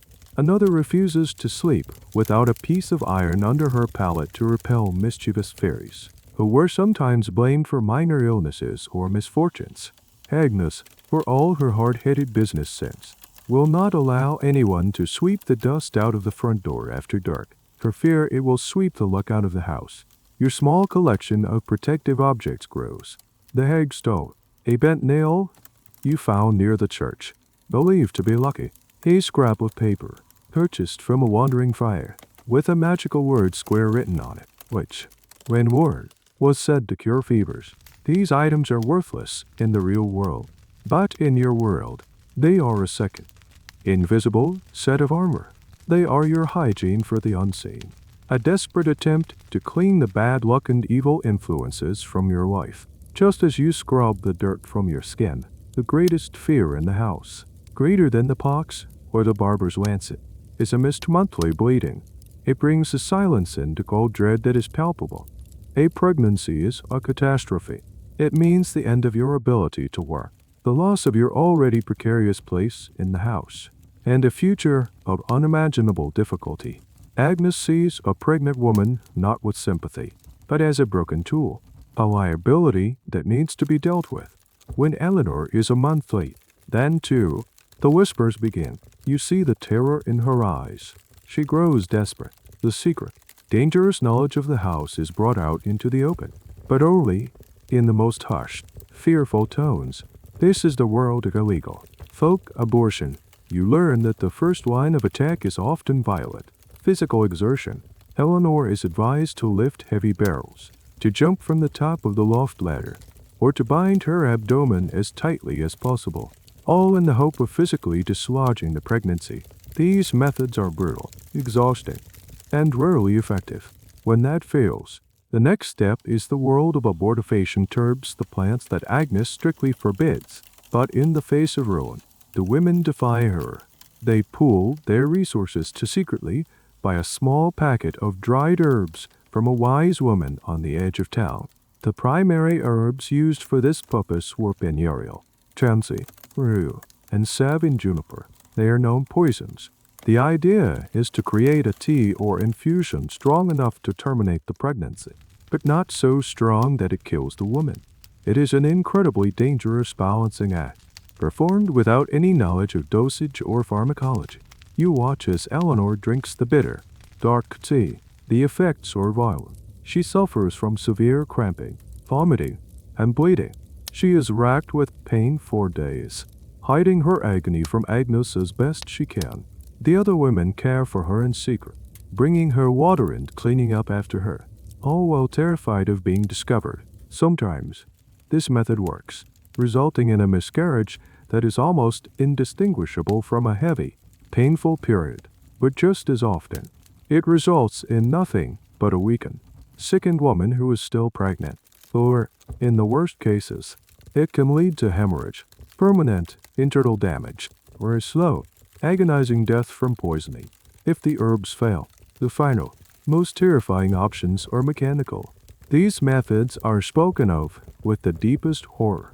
They involve attempting to induce an abortion by inserting a foreign object into the uterus. This might be a sharpened stick, a bird's feather, or a metal probe. This work would be done either by the woman herself or by an older woman with a reputation for this skill. The risk of perforating the uterus, causing a massive hemorrhage, or introducing a fatal infection was almost 100%. It was an act of pure, suicidal desperation. This is where you encounter one of the most tragic and hidden figures in history, the back alley abortionist.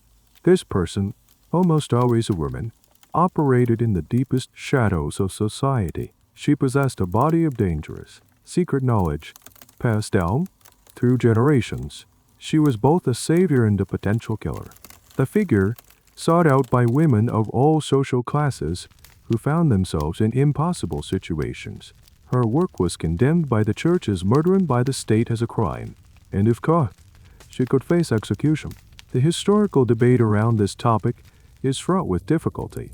The evidence is, by its very nature, hidden and suppressed. It comes almost exclusively from hostile sources, court records of trials against abortionists, or church confession manuals that list the sins a priest should ask women about. These records tell us that the practice was widespread enough to be a major concern for authorities, but they give us very little insight into the perspective of the women themselves. Were these abortionists seen as predatory figures who exploited women's desperation, or were they seen as vital, if dangerous, community resources? The answer is likely both, depending on the individual and the circumstances. Eleanor S. ordeal ends in a feverish, bloody miscarriage in the dead of night. She survives, but only just. She is left pale, weak, and hollowed out for weeks. She has won her desperate battle, but the cost is immense. You have been a spectator to the secret, agonizing drama, and it has shaken you to your core. You look at your own body with a new kind of fear. You understand now that it is a potential vessel for a life that would destroy your own. And you understand that the methods of preventing that the vinegar douches, the violent exercise, the poisonous teas are a horrifying landscape of pain and risk. The choice between ruin and self-destruction is not a choice at all. It is the ultimate trap of your existence. A secret, bloody war fought by women in the shadows. A war that history has almost entirely forgotten to record. The world outside the walls of your house is changing, and the change is not for the better. The fear of the Great Pox, which started as a whisper, has become a full-blown public panic. The moral condemnation you've always faced has now merged with a powerful, hysterical fear of disease. The necessary evil is no longer seen as necessary, just evil and pestilential. The first sign is the closure of the public bathhouses. For centuries, they were the social and hygiene heart of the city, a place you were taken to on your very first day. Now, city councils across the continent are issuing decrees, shutting them down one by one. The official reason is to stop the spread of syphilis. The stews, with their steamy, intimate, and promiscuous environment, are blamed for incubating and spreading the disease. The doors are barred, the fires are extinguished. A central part of your professional and social world is erased almost overnight. This marks a major turning point in the history of European hygiene. The decline of the communal bathing culture, which had roots stretching back to Roman times, was accelerated dramatically by the syphilis epidemic. This forced hygiene to become a more private, domestic affair, at least for those who could afford it. For the poor, it often meant a descent into even worse sanitary conditions. The baby, in a sense, was thrown out with the bathwater. Agnes grows more and more agitated. With the bathhouses closed, the informal network for recruiting new women and meeting potential clients is gone. The city guards, who once patrolled with a tolerant eye, are now actively hostile. They raid houses with increasing frequency, no longer just to enforce internal rules, but to shut them down entirely. The tacit agreement between the city and the syndicates of sin is breaking down. One night, it happens to you. There is no warning. The door to the house is smashed open, not by a rowdy Chloe, but by the city watch. Their faces grim and determined. They carry torches and weapons. Chaos erupts. Women scream and scatter. Agnes tries to protest, to reason with the captain, but he shoves her aside. The era of quiet cooperation is over. You are rounded up with the other women, herded out into the street like livestock. The neighbors, who have lived alongside you in a state of mutual avoidance for years, now emerge from their homes to jeer and throw refuse. You are no longer just a sinner. You are a plague terrier, a source of contamination to be purged. This wave of repression is the subject of much historical analysis. Was it purely a public health measure, a rational if panicked response to a deadly epidemic, or was it an opportunity for moral reformers who had always hated the trade to finally achieve their goal of eradicating it? The answer, most historians agree, is a combination of both. The fear of disease gave the moralists the powerful weapon they needed to sway public opinion and force the hand of city authorities. The hygienic argument became a convenient and powerful justification for a moral crusade. As you are marched through the streets, you see a strange and telling sight. The men who were in your house, the clients, are allowed to slip away quietly into the darkness. A few might be fine, but the full force of the law, the public shaming, the punishment, is reserved for you and the other women. It's a stark illustration of the timeless double standard. The demand for your services is the root of the industry, but the supply is what is punished. Your destination is the city jail. Or worse, you might be sentenced to a public whipping and then banished from the city, cast out with nothing but the clothes on your back. As you are shoved into a crowded, filthy cell, you realize the profound irony of your situation. For months, you have been engaged in a desperate, daily struggle for personal hygiene, fighting against vermin, disease, and the limitations of your world. You have scrubbed, scoured, and perfumed yourself, all to maintain a state of cleanliness. And now, you have been cleansed from the city.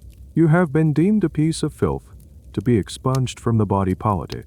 The entire complex ecosystem of your world, the house, the madam, the bathish, the secret herbal knowledge, the fragile community has been shattered in a single night. All your painstaking efforts to maintain your body and your small space have come to nothing. You are left with only the grime of the jail floor and the stench of despair. The great Hygiene purge has swept you away, and you have no idea what will happen next. You are eventually released from the fetid city jail, not out of mercy, but because feeding prisoners is expensive. The sentence is banishment. You are escorted to the city gates and cast out, with a warning never to return. The world you knew, with its cruel but predictable rules, is gone. You are back where you started, alone, with nothing. But you are not the same girl who arrived from the village. You are older, harder, and your body carries the invisible scars of your time in the house. The years that follow are a blur of transient survival. You drift from town to town, always living on the margins, in the shadows. The organized structure of the urban brothel is gone, replaced by a more dangerous, freelance existence. You work out of back alleys and cheap taverns, without the dubious protection of a madam like Agnes. Your personal hygiene, once a matter of professional routine, becomes a desperate, catch-as-catch-can affair. Eye wash in a cold river becomes a luxury. A piece of soap is a treasure to be guarded. Your knowledge of herbs is more vital than ever, as you use them to fight off the constant litany of ailments that plague you. But fresh herbs are hard to come by. You rely on the dry, less potent versions you can sometimes afford at a market. Your body, which has been your tool, your asset, and your enemy, begins the slow process of breaking down. The low-grade poisoning from the leaden mercury cosmetics you used for years has taken its toll. You have a persistent tremor in your hands. Your teeth, never strong to begin with, are loose, and you've lost several. Your skin, once your primary selling point, is sallow and scarred. You are aging, and in your profession, age is a curse. You see it in the faces of other women you encounter on the road, women who have been in the life for longer than you. You see their stooped shoulders, their hanging cuffs, their faces edged with a profound, bone-deep weariness. Their hygiene practices become more desperate, more reliant on magic and superstition than on the physical washing they can no longer easily manage.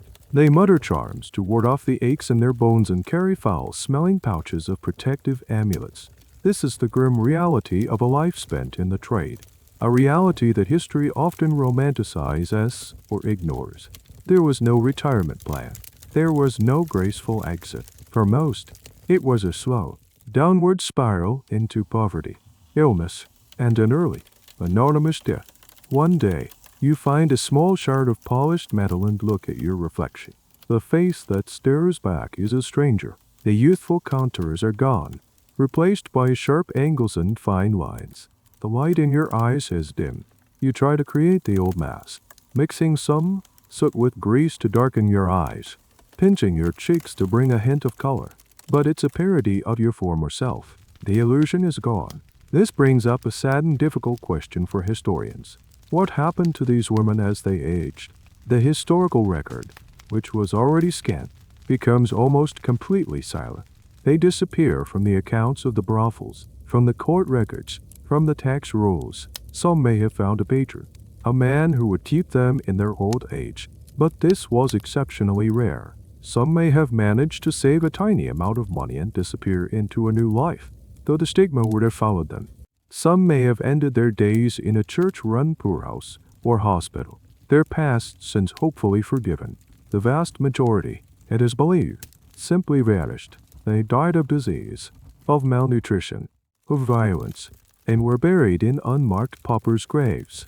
Their stories, their struggles, their daily, heroic efforts to maintain a shred of dignity and cleanliness in an uncaring world, died with them. You sit by a roadside, the cold seeping into your bones. You feel a familiar itch and mechanically begin to check the seams of your ragged tunic for lice. The war is never over. The rituals of hygiene, which once felt like a professional necessity, are now simply acts of survival. Attempts to hold your decaying body together for one more day. You are a ghost, haunting the edges of a society that used you and then discarded you. You are a living testament to the ultimate fate of so many women like you, a fate of being slowly, inexorably, washed away by time. Years have passed. Your body is a map of a hard-fought life, but you have survived. Regret, a bit of luck, and a deep, cynical understanding of how the world works have kept you alive, where so many others have fallen. You are no longer the frightened girl or the transient wanderer. You have clawed your way back from the brink, and in a twist of fate that is both bitter and triumphant, you have returned to the city from which you were banished. The moral panic has subsided, as they always do. The trade, which was driven deep underground, has begun to re-emerge, operating under new, stricter rules, and you have found a new role. You are no longer one of the girls. You are the new Agnes. You run a small, discreet house in a back alley, far from the city center. It's a precarious enterprise, constantly at risk of being shut down, but it's yours. You have become the abbess, the madam, the ruler of your own small, grim kingdom. The irony is so thick you could choke on it. You, who were once a victim of this very system, are now its perpetrator. Your perspective on hygiene has completely transformed. It is no longer a personal struggle. It is a business strategy. You inspect the new girls who come to your door young, desperate, just as you once were with a cold, appraising eye. You sniff them for signs of sickness. You check their skin, their hair, their teeth. You are not looking at a person.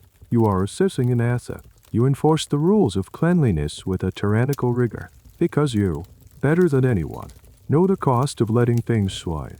You teach them the same lessons you once learned. You show them how to make the pomade of lavender and lard to mask the body's odors. You instruct them on the proper use of the vinegar douche, emphasizing its importance not with sympathy, but with a stark warning about the consequences of pregnancy for your bottom line. You provide the lye soap, the linen cloths, the combs, and you meticulously add the cost of each item to the debts of the women who work for you. You have become a keeper of the secret, practical knowledge. You know which herbs can soothe a rationed, which can bring on a fever. You know how to spot the very first signs of the pox. And you know, with a cold certainty, that you will have to cast out any woman who shows them, for the good of the house. You have no room for the compassion you once craved. Compassion is a luxury your business cannot afford. This transition from practitioner to manager is a known, if rare, trajectory in the history of the trade. It was one of the few paths to any kind of security or power for a woman in your position. A woman who survived long enough, who was smart enough and ruthless enough, could potentially graduate from being the exploited to being the exploiter. This creates a fascinating, uncomplex historical debate about female agency and power within deeply patriarchal structures. Was a madam like you a proto, a feminist figure, a woman succeeding in a man's world, or was she simply a cog in the machine, a warden who has been handed the keys to the prison? The most compelling argument is that she was both. She was exercising a form of power, yes, but it was a power that existed only within and served to perpetuate a system that was fundamentally built on the subjugation of other women. One evening, you watch a new girl, no more than 16, nervously applying the white lead paint to her face.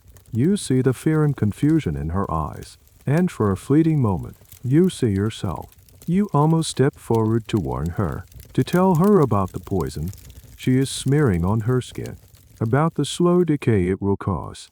But you stop yourself. The thought is sentimental and foolish. The clients expect a look. The illusion is what sells. Warning her would be bad for business, so you say nothing.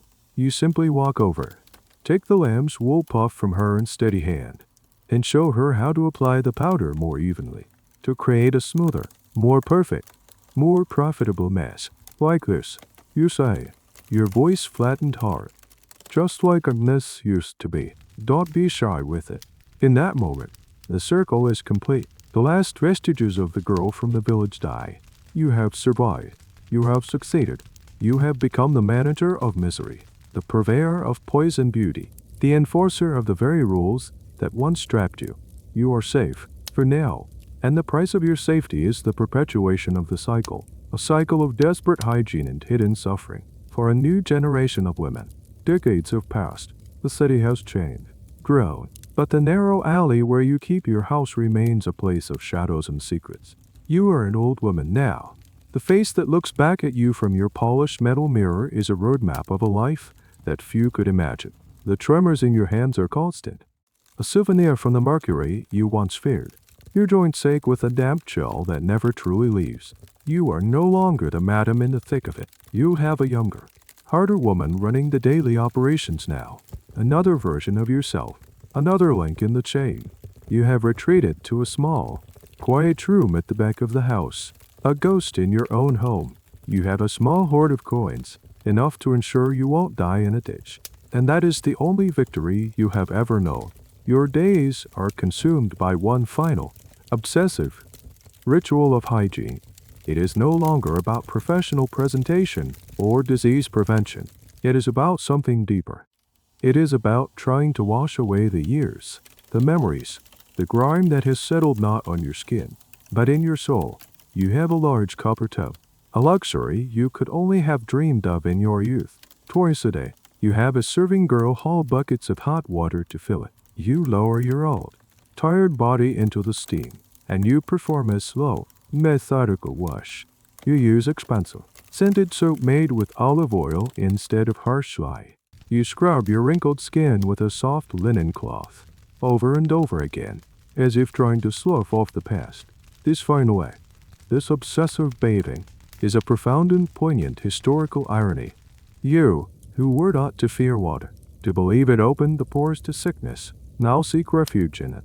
The medical consensus of your world has begun to slowly, imperceptibly shift, but you are not concerned with that. Your bathing is not about health. It is a form of penance, of purification, a silent dialogue with a God you are still not sure you believe in. As you soak in the tub, the smells of your life come back to you. The cloying lavender and lard of your first pomade, the sharp, acrid scent of vinegar after a client, the bitter, metallic tang of the mercury ointment, the coppery smell of blood from the barber surgeon's bowl, the cloying sweetness of decaying herbs, the damp, musty smell of a jail cell. Your life has been a relentless assault on the senses, and this clean, hot water is your final, futile attempt to find a neutral ground. This brings us to one of the most philosophical questions historians of hygiene grapple with. What is the ultimate purpose of cleanliness? Is it about health? Is it about social acceptance? Or is it about something more internal, a quest for spiritual or psychological purity? For you, in the end, it has become the latter. You are not just washing your body. You are trying to cleanse your memory. Each splash of water is an attempt to forget a face, a touch, a moment of degradation. A strange, little-known fact from this period is the concept of the final bath. In some monastic traditions, when a monk or nun was on their deathbed, they would be given a final, full-body wash as part of their last rites. It was a ritual to cleanse the body of its earthly sins before the soul met its maker. Your daily ritual has become a slow, continuous performance of your own last rites. You are preparing yourself for the end. You have seen everything. You have been the product, the survivor, the manager.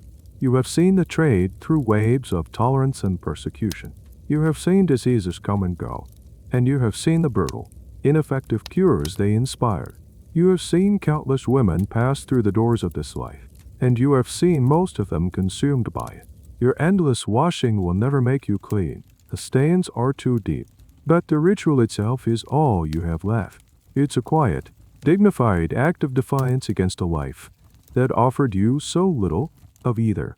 You are washing away the world, one bucket of hot water at a time, until there is nothing left but the steam and the silence.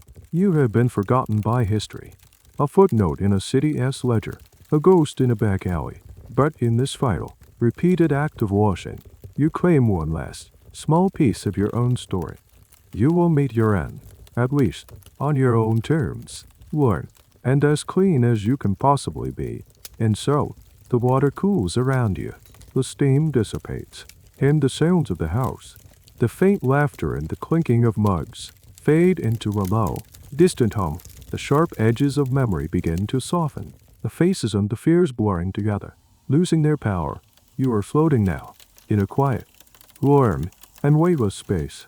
The endless struggle is over. The need to scrub, to hide, to pretend, has finally fallen away. You are drifting on a gentle current, moving away from the narrow, muddy streets and the flickering lamplight. The scent of lavender and vinegar is replaced by something clean and simple, like fresh linen drying in a quiet breeze. There are no more debts to pay, no more masks to wear. There is only the soft, rhythmic sound of breathing, a slow and easy tide, pulling you further and further into a deepened, well-deserved peace. The world and its harsh realities are a distant shore, and you are finally, truly, at rest. Let the current carry you now into the quiet harbor of your deepest sleep.